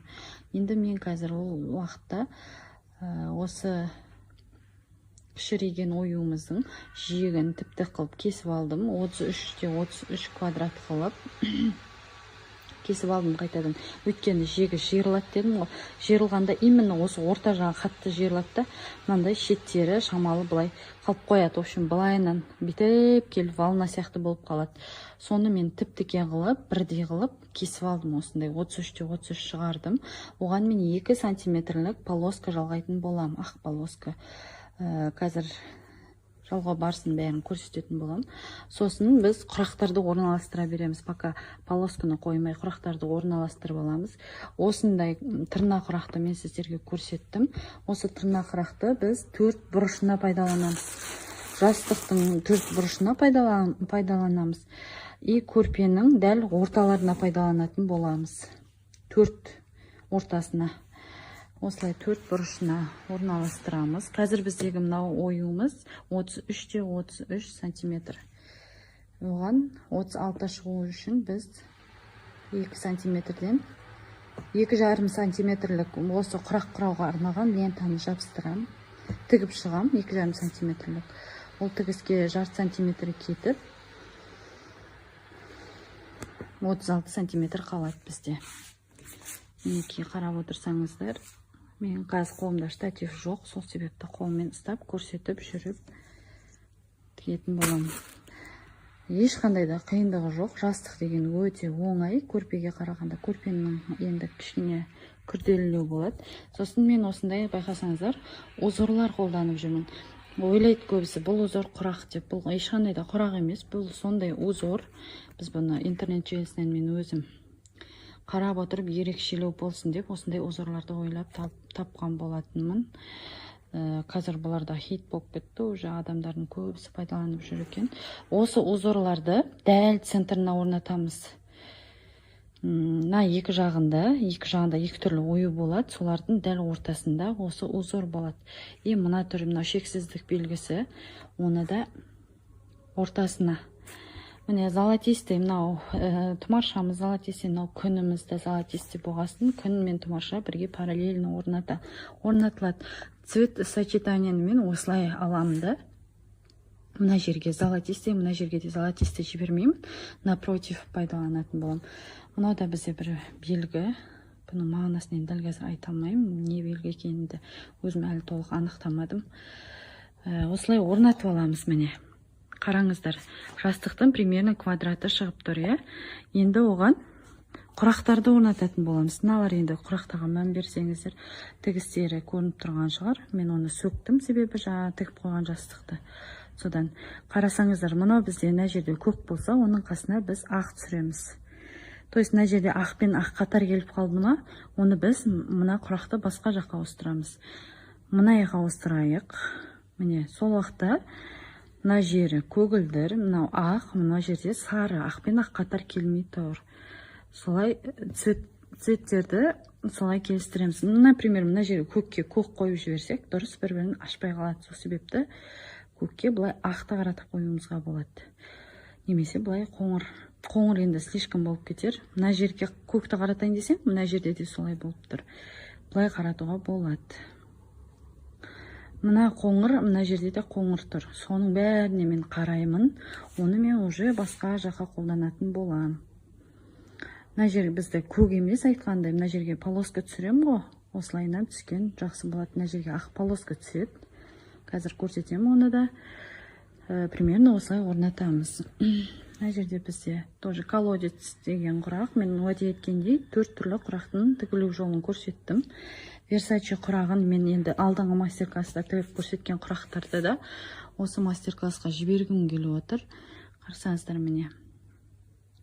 Былай орнатуға болады. Және де міне мынандай түрі бар екен бізде құрақтың. Бұл разный, мозаика сияқты келген құрақ. Оны да осы жерге орнатамыз. Осылай көпшігіміздің несін орнатып аламыз. Мына жерде мынау бізде амандасу деген құрақ. Улитка дейді, олудың өзі дейді. Оны бір шетке осылай қоюға, мына жерге қойғаным дұрыс болар. Аға бар. Неке. Осылай примерно орнатып аламыз. Так, мына жерде тағы да құрақтар бар. Мына Версачи құрағы, например, Версачиді мұнда орнатайық. Міне, қарап отырсаңыздар. Осылардың бәрін осылай әуелі цветтерін таңдап, бір-біріне келетіндерін бірге жинастырып, мына жерге мынаны қояйын. Тоже амандасу құрағы. Осылай орнатып аламыз. Қараңыздар енді. Примерно бізде жастықтың размері шығып тұр. Бұл бізде 65-65 болады жастығымыз, себебі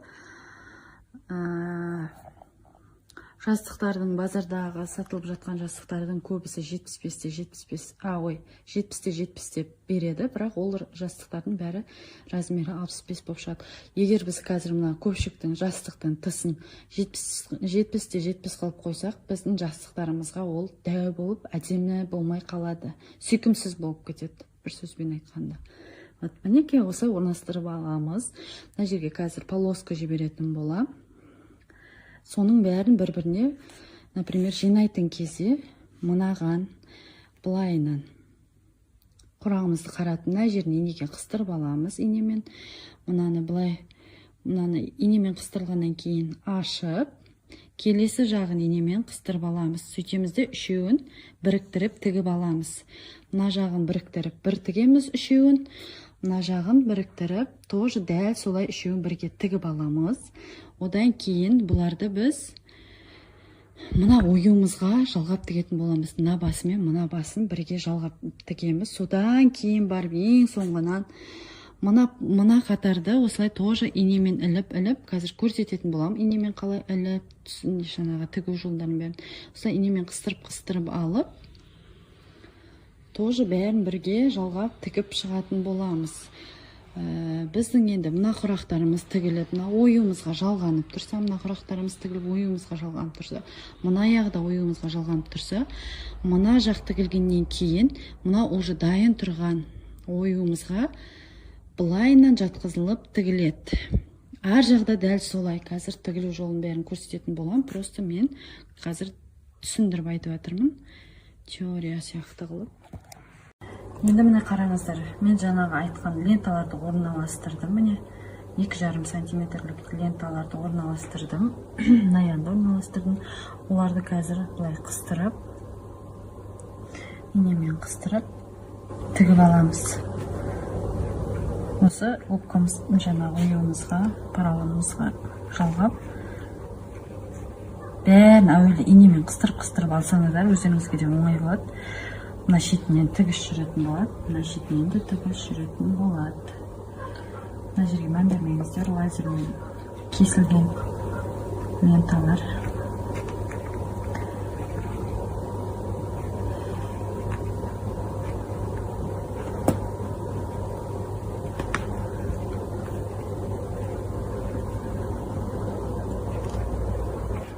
Міне, мына аяғында дәл солай етіп қыстырып көрініп тұр ма?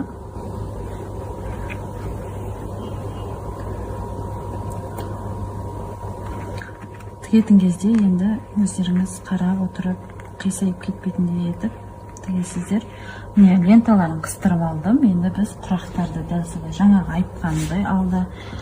Мына құрақты былай инемен бір қыстырып аламыз мына жерінен.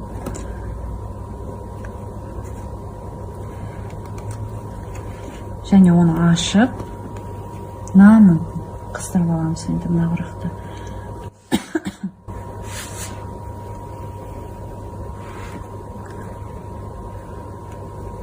Міне, бір-біріне қыстырып алып, қазір бұны былай жалғаймыз. Мына ленталарын жалғап болғаннан кейін. Екінші, мынаны да дәл солай қыстырып аламыз. Түсіріп тұрсын ба, анық.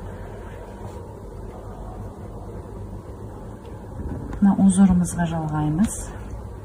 Міне, инемен қыстырып алып, бұны да ашамыз да, мына жағында. Менің бұл өзімнің осылай тігу техникам. Қыстырып алып, машинкаға бір отырам. Міне қараңыздар. Енді мен қазір тігем былай бірінші тігем. Мына лентамыз бізде сәл үлкендеу, себебі мынау лента қазір былай ашылған кезінде үлкейеді кішкене. Содан кейін барып осы екі басын тігетін боламын. Осы екі басын тігіп алғаннан кейін барып мына құрақтарды бір-біріне осылай жалғап, инемен қыстыру бойынша жалғап, мына дайын болған оюымызға жабыстырып тігетін боламын. Лентамызды жалғап алған лентамызды тігіп шығамыз. Закрепка жасағандарымыз дұрыс болады. Сосын мына оюдың түгімен мына лентаның түгі бірге түссе, сол жеріне де мән беріп қарасаңыздар, бірге түссе жақсы болады.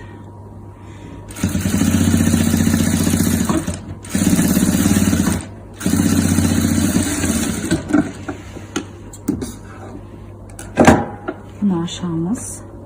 Қарасаңыздар, уже жалғанып тұр. Енді мына аяқ бетінде дәл солай етіп жалғап аламыз.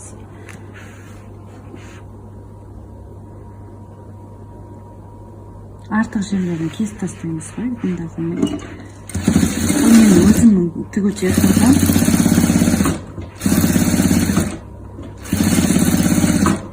Сосын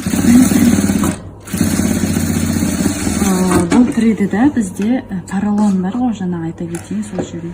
Поролоннан көп расход болады екен, мен сол жағын есептеп қарадым. жаңағы оюдың астына ғана поролон салуға да болады, ол мастеркасы басқа да. Бірақтан да осылай тіккен, бірақ оңайлау болады кішкене, чем анаған қарағанда. Енді екі басын жалғап шығамыз. Қазір құрақты да солай жалғап шығамыз.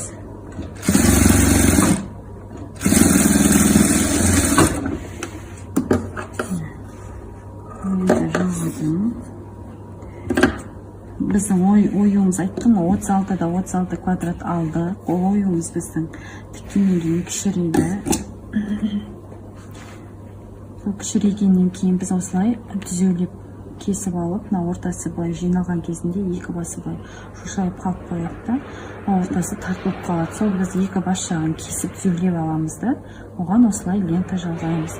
Лента жалғамауға да болады, кішкене 1-2 сантиметр үлкенірек қылып алып. Бірақ лента жалғаған мен өзіме қатты ұнады, әдемі болып көрінеді. Өздеріңіз көрсеңіздер де жастықта солай әдемі көрінгенде. Бірінші көрпеге де солай салдым. Мен бірінші дәл осы 3D'дан көрпе тіктім ғой. Ең бірінші тіккен кезінде көрпесіне де жалғадым осылай лента, жастығына да жалғадым. Ал екінші көрпе тіккенде мен жалғамадым. Екіншінде уже мен побольше алдым.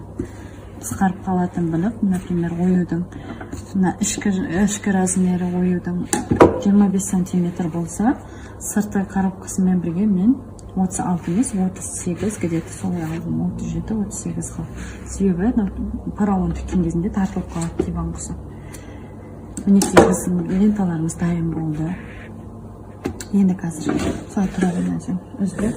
Енді қазір мен оған құрақты жалғап қоятын болады.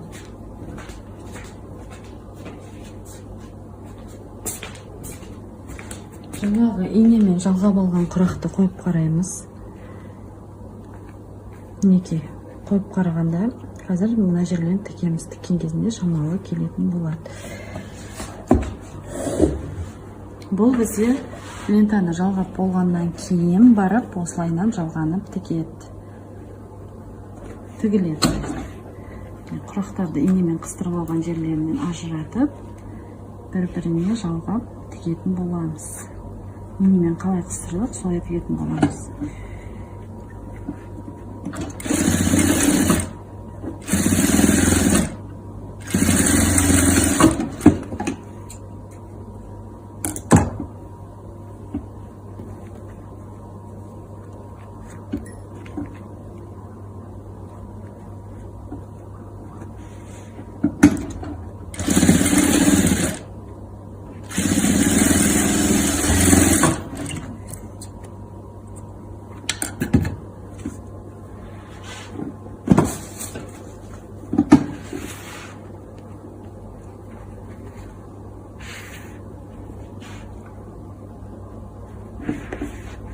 Лента бізде сәл-пәл артық екен.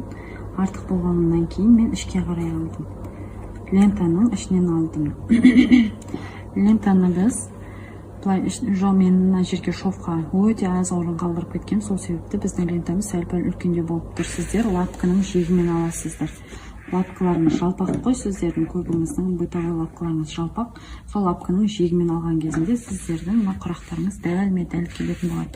Мен үйреніп қалғанмын, өте жіңішке лапканы оның үстіне жіңішке қылып аламыз. Сол себепті кішкене оюымыз қысқалау болып тұр біздің. Мен оған қарамастан өзім кішкене сәл-пәл лентадан ортаға қарай алатын боламын. Сол уақытта бірдей шығатын болады. Қазір тігіп көрсетейін. Міне қарасаңыздар, мына жерде біздің лентамыз мен ішке қарай алдым. Где-то бір жарты сантиметр ішке қарай алдым. Сол уақытта мінекей жарты сантиметр. Сол уақытта біздің ешқандай да ештеңеміз білінбейтін болады.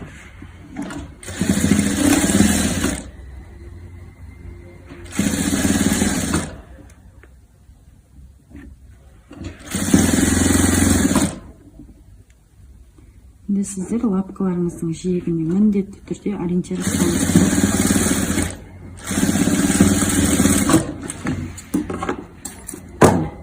Осылай жалғайсыздар.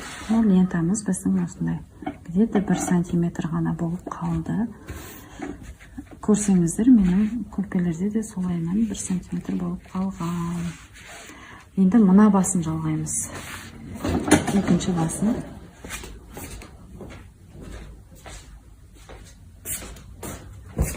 Бағанағы екінші басын. Бұны біз мына жағына жалғаймызды. Содан кейін бар подряд, мына жерде 5 бір ұзыр 4 түрлі құрақтарын бірге жалғап аламыз. Полоска қылып, мына жағында, екінші жағында дәл солай жалғап аламыз.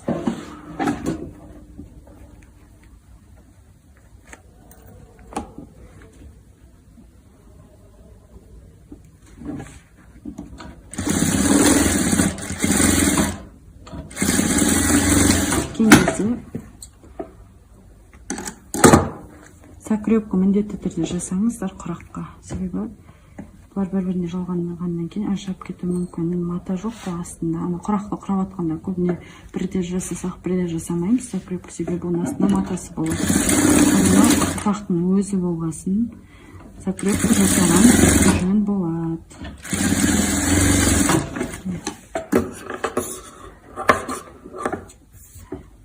Жіптерін, артық жіптерін алып тастап отырыңыздар негізі. Енді екінші жағын жалғаймыз. Дәл жаңағындай еткен кішкене.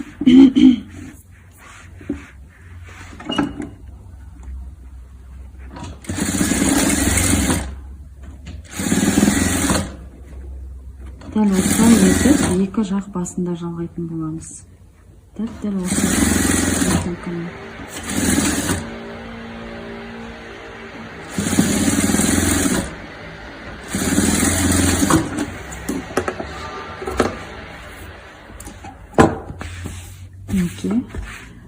Енді келесі жағын тоже дәл солай инемен қыстырып аламыз. Ине әкетемін, оларды жаңа инемен қыстырмадым. Қыстырып қақты, инемен қыстырып алатын болам.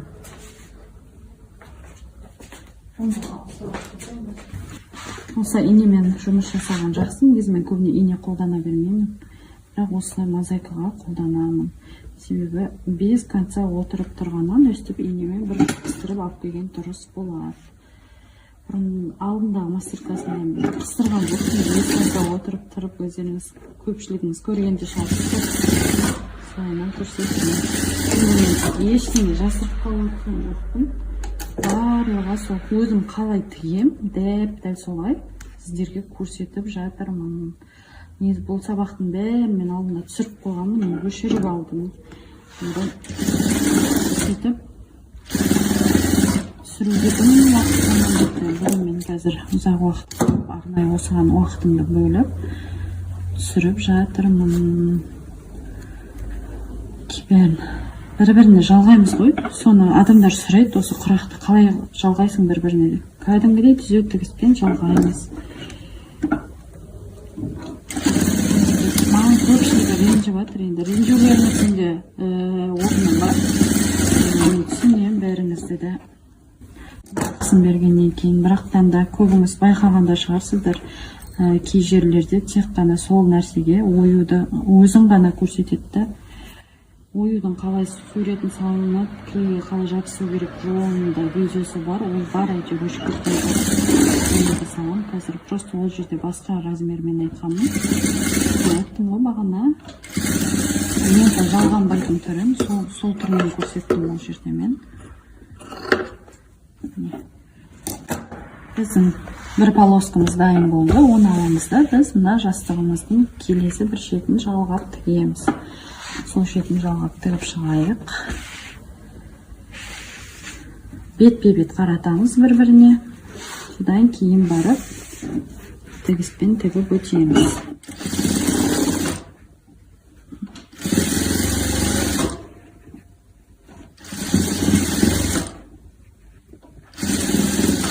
Осы қазір бізде сұраныстар көп, өте жоғары сұранысқа ие болып кетті. Осы трейді бізде өте көп деген заказ бар. Бұдан сол себепті сіздер де осыдан хабардар болып үйреніп алсаңыздар екен деген ниетпен жасадым. Өте доступный цена.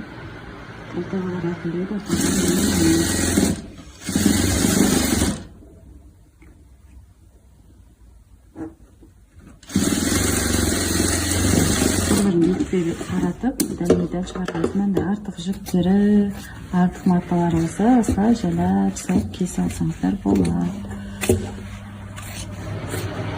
Мен болмай сосын айта кетейін, аверлок кейбіреулері құраққа бәрін жүргізіп жатады. Ол аверлоктың біріншіден пышағының жүзін құртады. Бұл өте ауыр мата аверлокқа. Міне қарасаңыздар, екінші жағы, үшінші жағы дайын, енді төртінші жағын жалғаймыз.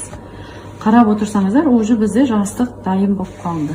Қазір бұны өлшейміз да, 65 шығу үшін жегіне тағы да кант жалғайтын боламыз. Кант болғанда су дейді ғой, жиектеме су дейді. Соны жалғайтын боламыз. Бірінші мынаны тігіп аламыз. Содан кейін өлшейміз.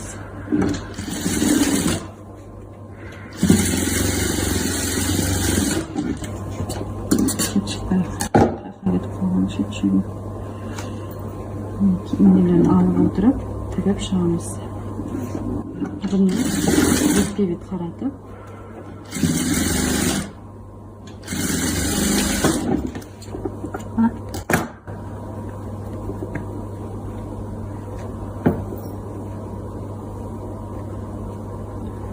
Маған үлкен проблема болып жүреді, осыны бір түсіріп қайтадан салу.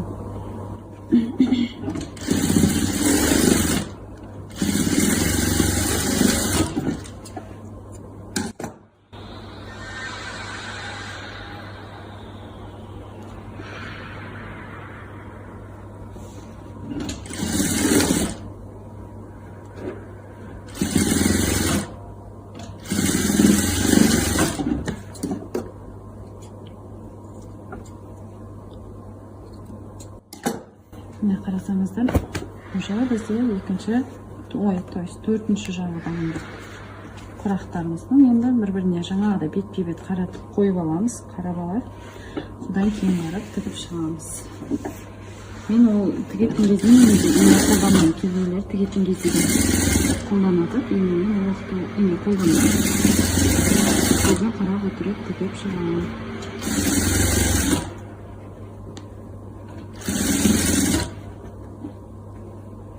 Сосын мен көрдім осы жақында, осы 3D-ні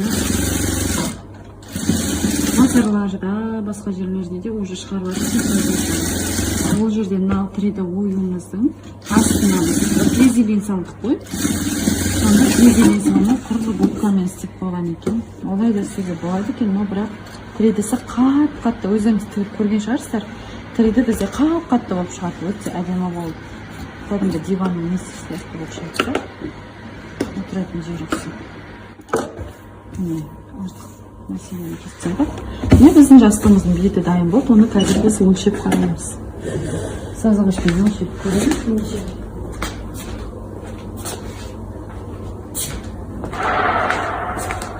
Размер нешеке өлшеп аламыз. Размер бізде где-то 55, 56, 57 сантиметр екен. Бізге 65 шығу үшін 57-ге қазір қосамыз. Неше? Мына жағы да дәл солай. 57 сантиметр. Оған енді қазір жетпей тұрғанын кантын қосамыз. Екі жағына теңдей етіп қосамыз 65 болып шығу үшін. 65 2 сантиметр шовқа аламыз тігіске.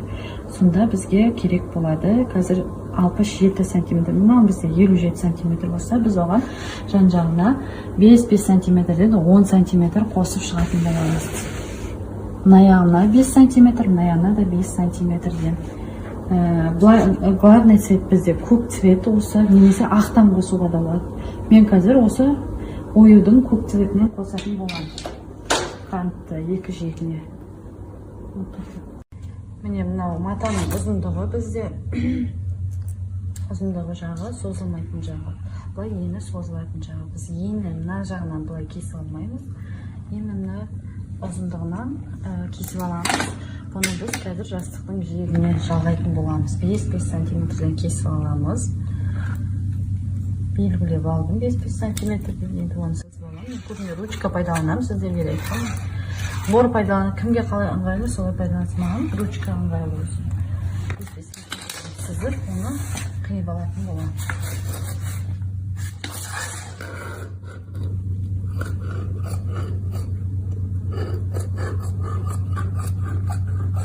матаны кескен кезде қайшыны жерге тіреп кесіңіздер.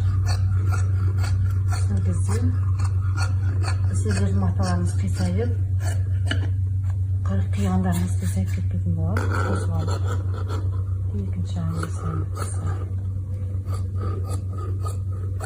Қайшы міндетті түрде жерге тиіп тұрған көрініз.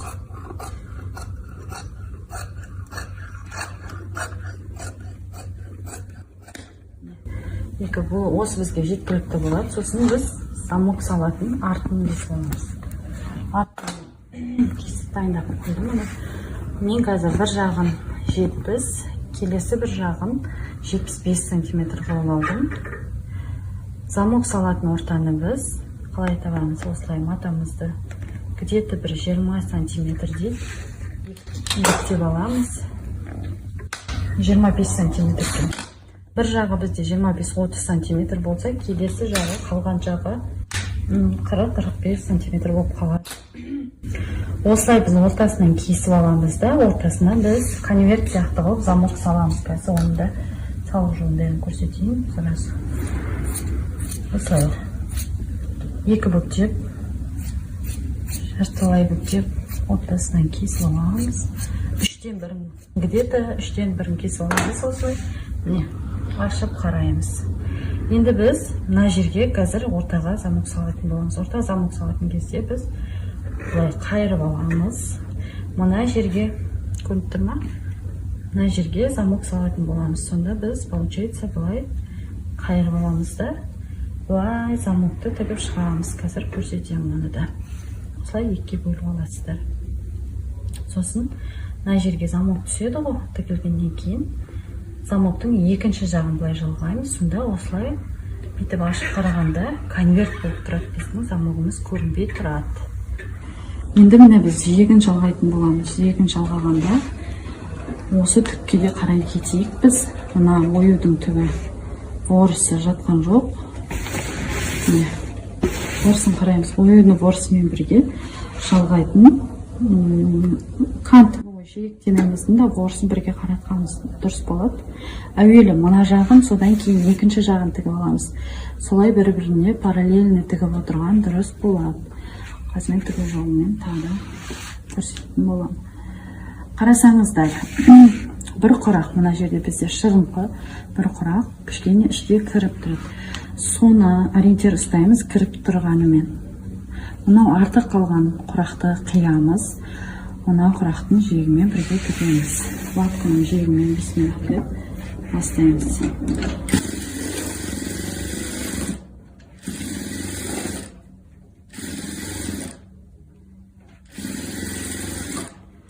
Сосын құрақтардың жалғанған жерлерінен екі өтпектірін өтіңіздер.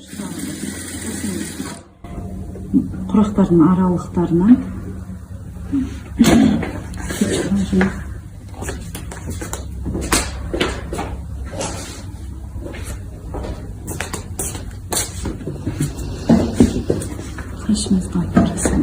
закрепка өтіп отырсаңыздар жақсы болады. Мықтырақ шықсын біздің құрақтарымыз, жастығымыз мықтырақ шығасын. Закрепка жасап отырамыз. Енді екінші жағына да дәл солай етіп орнатамыз. Ворысын төмен қаратып, екінші жағын қойып қараймыз. Қарасаңыздар, бір жақ ворысы светлый, бір жақ ворысы темный болып тұрды. Оны біз екі ворысын бірде қылып алғанымыз жөн бақыт. Міне екеуі де төмен қарап тұр түктері. Осылайынан орнатып, мына жерде де қарасаңыздар, мына жердегі құрағымыз біздің кішірек болып қалғанда, мынау кішкене үлкенірек болып қалып тұр. Үлкен болса, әйтеуір оны қиямыз, ал кіші болса, біз оны ештеңе жасай алмай қаламыз. Сол себепті біз осы ориентирді кішісімен алып отырамыз. Риза апайымыздың мастер-классында да солай. Құрақтардың кейде размері солай әртүрлі болып кетіп отырады. Мына енді әртүрлі қыздар тікті. Құрақтың тігілу жолында мен міндетті түрде мына жердегі машинканың алдында сызғыш бар, сонымен өлшеп отырып тігетін боламын құрақты. Сіздерге де солай кеңес беремін. 12-де 12 ма блок сіздерге керек. Міндетті түрде солай шығарыңыздар. Әйтпесе осылай әртүрлі мүмкін. Бұл да сіздерге енді практика десеге болады. Мына жерде құрақтың қосылған орталары бар ғой, мына узор мен құрақтың сол жерлерден 2 рет закрепка мықты болу үшін өтіп кетіңіздер. Мына жағынан да дәл солай.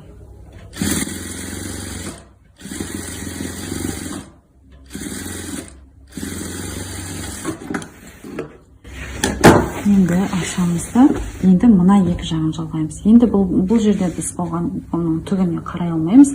Тек ең бастысы екі лентаның түгі мына жағына салынатынды, мына жағына келесі параллельно жағына салынатын лентамыздың түгі бір бағытқа қараса болғаны. Оюдың түгіне қарамаймыз. Себебі ол жерде ою менімен тұр.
Осымен біздің растамыздың беті дайын енді. Қарасаңыздар, беті дайын болды. Өлшеп көріңіз. Бұны бізде 65 см шығып, 2 см шоп қалғанда да 65 шығып қалды. 5 см-ден жалғадық қой біз. 7-8 см-ден де жалғаса болады. Ол енді сіздердің өздеріңіздің жастықтарыңыздың көлеміне байланысты. Енді біз замок дейміз. Жаңа екіге бөліп алдық қой замок дейтін матамызды. Қарасаңыздар, екіге бөліп алдық. Түктерін қараймыз бір-біріне. Бір бағытта жату керек. Міне екіге бөлінген нәрсені аламыз да біз мына жағын алып, былай қайырамыз да. Былай қайырамыз. Екеуінің түгі бір бағытқа түсу керек. Осылай қайырамыз. Где-то бізде 5 см-де қайырамыз ішке қарай. Осылай қайырып аламыз да, былай инемен қыстырып алсаңыздар да болады сіздерге. Инемен қыстырмай, сразу мен секілді қазір көрсетем. Тігіп кетсеңіздер болады сразу. Мен осылай қайырып алам. Немесе өтекпен бастырып алуға да болады. Замоктың размерін сұрап жатады біздерден. Замок мен 80 см-лік замок пайдаланам. Подцвет замок. Негізі подцвет замок пайдаланамыз. Бәрінен қазір қолдағы бармен замоктың салу техникасын көрсететін боламын. Светлый замокпен көрсете берейін. Себебі сіздерге де түсінікті болады. Қазір мен подцвет пайдалансам, дұрыс көрінбей қалуы мүмкін. Міне кішкене мына жерінен мата где-то бір 7 см-дей қалады. Қалғанын біз замокты тігіп шығамыз. Замок міндетті подцвет болсын. Және жіптер. Голубой цвет жіп астында да, үстінде де. Замок та дәл сондай цвет. Жақынырақ түсір. Мына жерден, мына жақ замоктың мына жақ бетінен закрепка жасаймыз да, тігіп шығамыз. Өте қарапайым замоктың салу жолы. Көп адамның осы жолмен көзі ашылыпты. Менің алла мастер-классында жазған көп қыздар, апайлар, көзімізді аштым деп потайной замок салады дейді. Потайной замок бұзылып сынып қалған жағдайда да өте қиын. Бұзылып деппін ғой. Сынып кетуі мүмкін ғой, енді замоктары бегуновтар. Міне қараңыздар. Бірдей қылып астында үстінде бірдей етіп отырып тігіп шығамыз. Міне қараңыздар.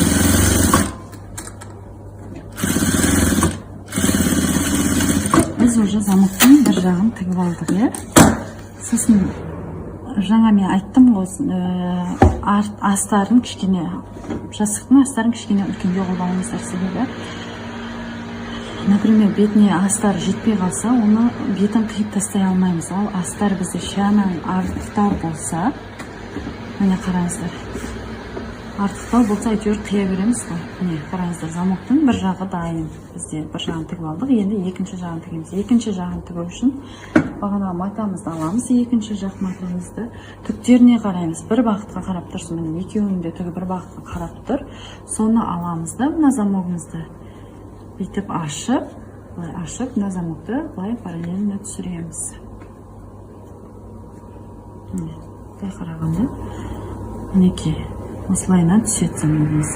Енді біз мына жағынан тігіс жүргізетін боламыз. Тағы да дәл жаңағындай. Замоктың екінші жағынан тігіс жүргіземіз. Сонда замок екі велюрдің арасында қалады. Бұл самый оңай жолы. Бұдан оңай жолын көрсеңіздер, маған айтыңыздар. Мен де оңай жолын ойлап тапқандар болсын. Мен өзім ойлап тапқан жоқпын. Бұл сабақты мен ұзақ тұрсында да қызымын. Сабағынан алдым. Көбісі қарауға ерініп, таба алмайды ма білмедім. Осы замок салу жолы. Замокты қарап отырыңыздар, астынан қалып қоймасын. Немесе тағы мына бетімен көрсетейін енді. Немесе былайынан салып тігуге де болады да. Замокты ұстап, бір-біріне қарама қарсы шеттеріне. Осылай тігіс жүргізуге де болады. Осылай да ыңғайлы, жаңағы қарағанда. Алдыңғы сабақтарында жаңағыдай осылайынан көрсеткен болатын.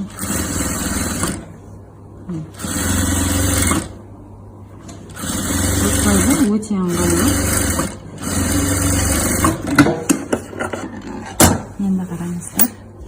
Енді қараңыздар мінекей. Сіз қандай цвет замок салғаныңыз белгісіз, міне ашып қарасаңыз, арасында тұрсын, мінекей жабылды. Конверт жабылды. Замокты былай қарай жіберіп барып осылайынан тігіс жүргіземіз. Енді жаңағы бетін аламыз көпшігіміздің. Бірінші бетін аламыз. Үстін орнында мен өзімнің техникамен жасаймын. Бұлай орнатып аламын. Шетін бір-біріне ұстап, бір жақ бетін орнатып аламын. Біздің астарымыз қарасаңыздар кішкене үлкендеу. Ол үлкендеу ештеңе етпейді. Оны қиып тастасақ та кейбіреулер айтып отыр, ой, о матаға анау расход бірдеңе. Мейлі, есептеп жасасаңыздар да болады, точ-по-точ. Кейбір кезде тігіс жиырылып алып кетеді да өзінікі. Ол кезде қайтадан получается, сіздерге оны сызып, қайтадан жаңағы ұзақ уақыттарыңыз кетеді. Ол жетпей қалуы мүмкін, қанша сөккен жерден жиырылып қалуы мүмкін. Сол себепті артық алсаңыздар, оны сіз құраққа пайдаланып жүресіз, мейлі пайдаланыңыз.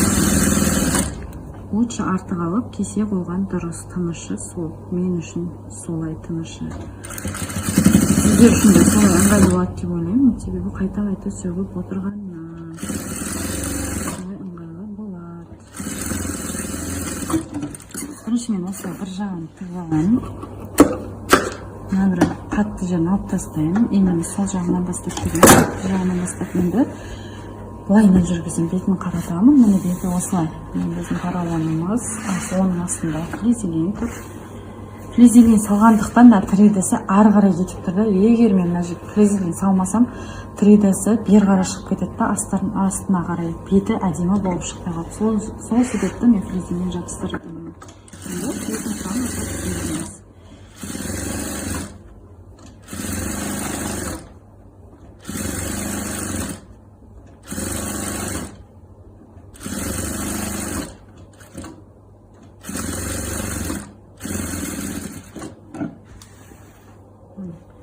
астығын қазір кесіп аламыз. Сразу кесіп алайын мен, сол дұрыс болар.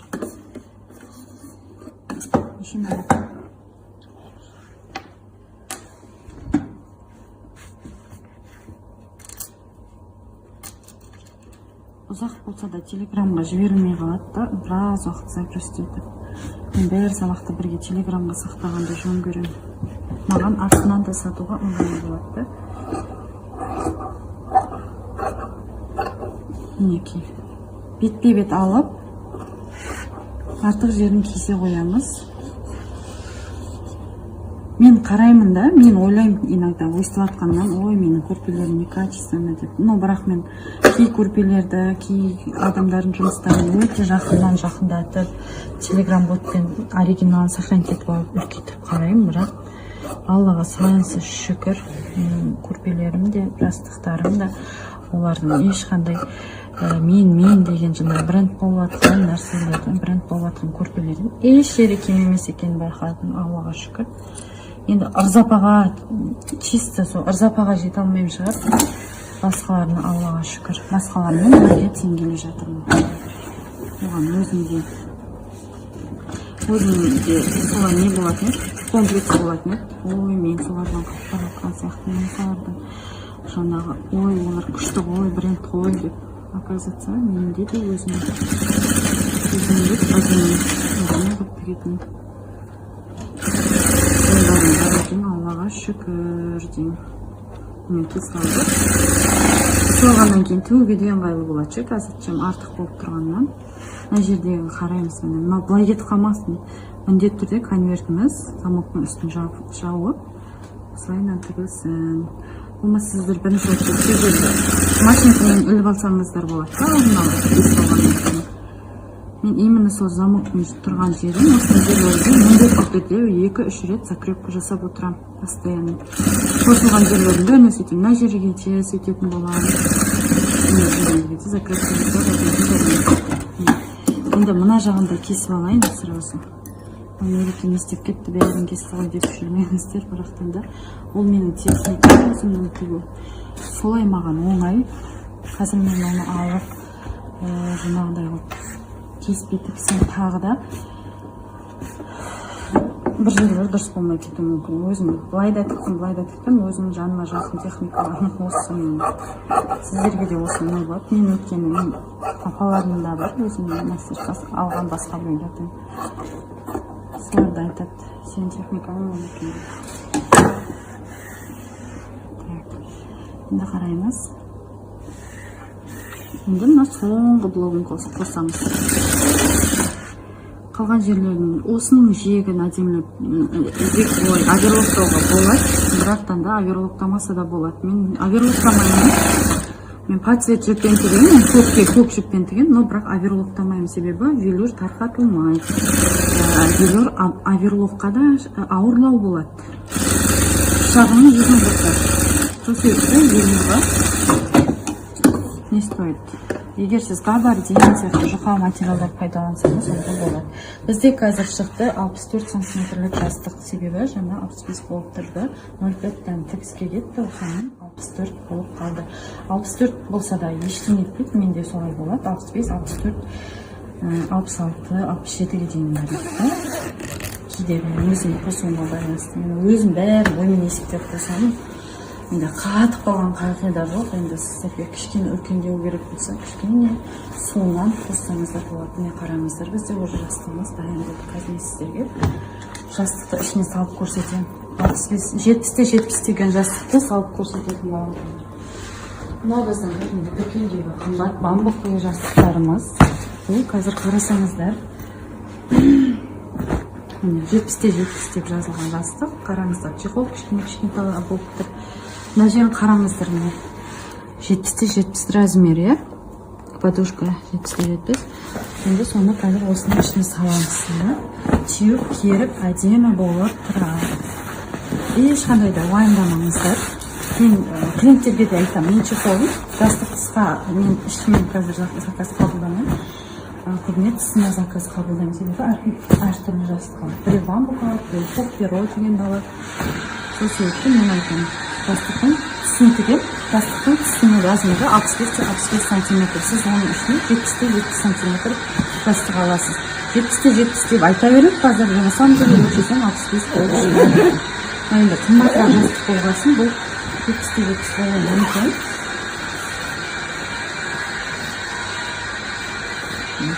Бұрышын бәрін қадағалаңыздар. Бұрышына барсын. Қалдарымызға қылып, клиентке беретін кезінде соланы салып береміз. Әзін жабаймыз. Қараңыздар, замок. Біздің жаңа тіккен ақ замогымыз. Бұл ақ сөйіп қазір мына жерде өйстіп көрініп тұрмайды. Конверт болғасын, бұл бұлай жабылып тұрады. Қандай цвет болса да, негізі бірақ сонда да цвет пайдаланғандарымыз жөн. Міне қараңыздар. Бағана шашылып атқан ою құрақтар қазір бізде қандай әдемі жастық болып шықты. Міне қараңыздар. Өздеріңіз куәсіздер, өздеріңіздің көздеріңізше жасадым. Міне тіреді, міне қатты тіреді, шаттан өздеріңіз куәсіздер. Осымен біздің мастер-классымыз соңына жетті. Сау болыңыздар.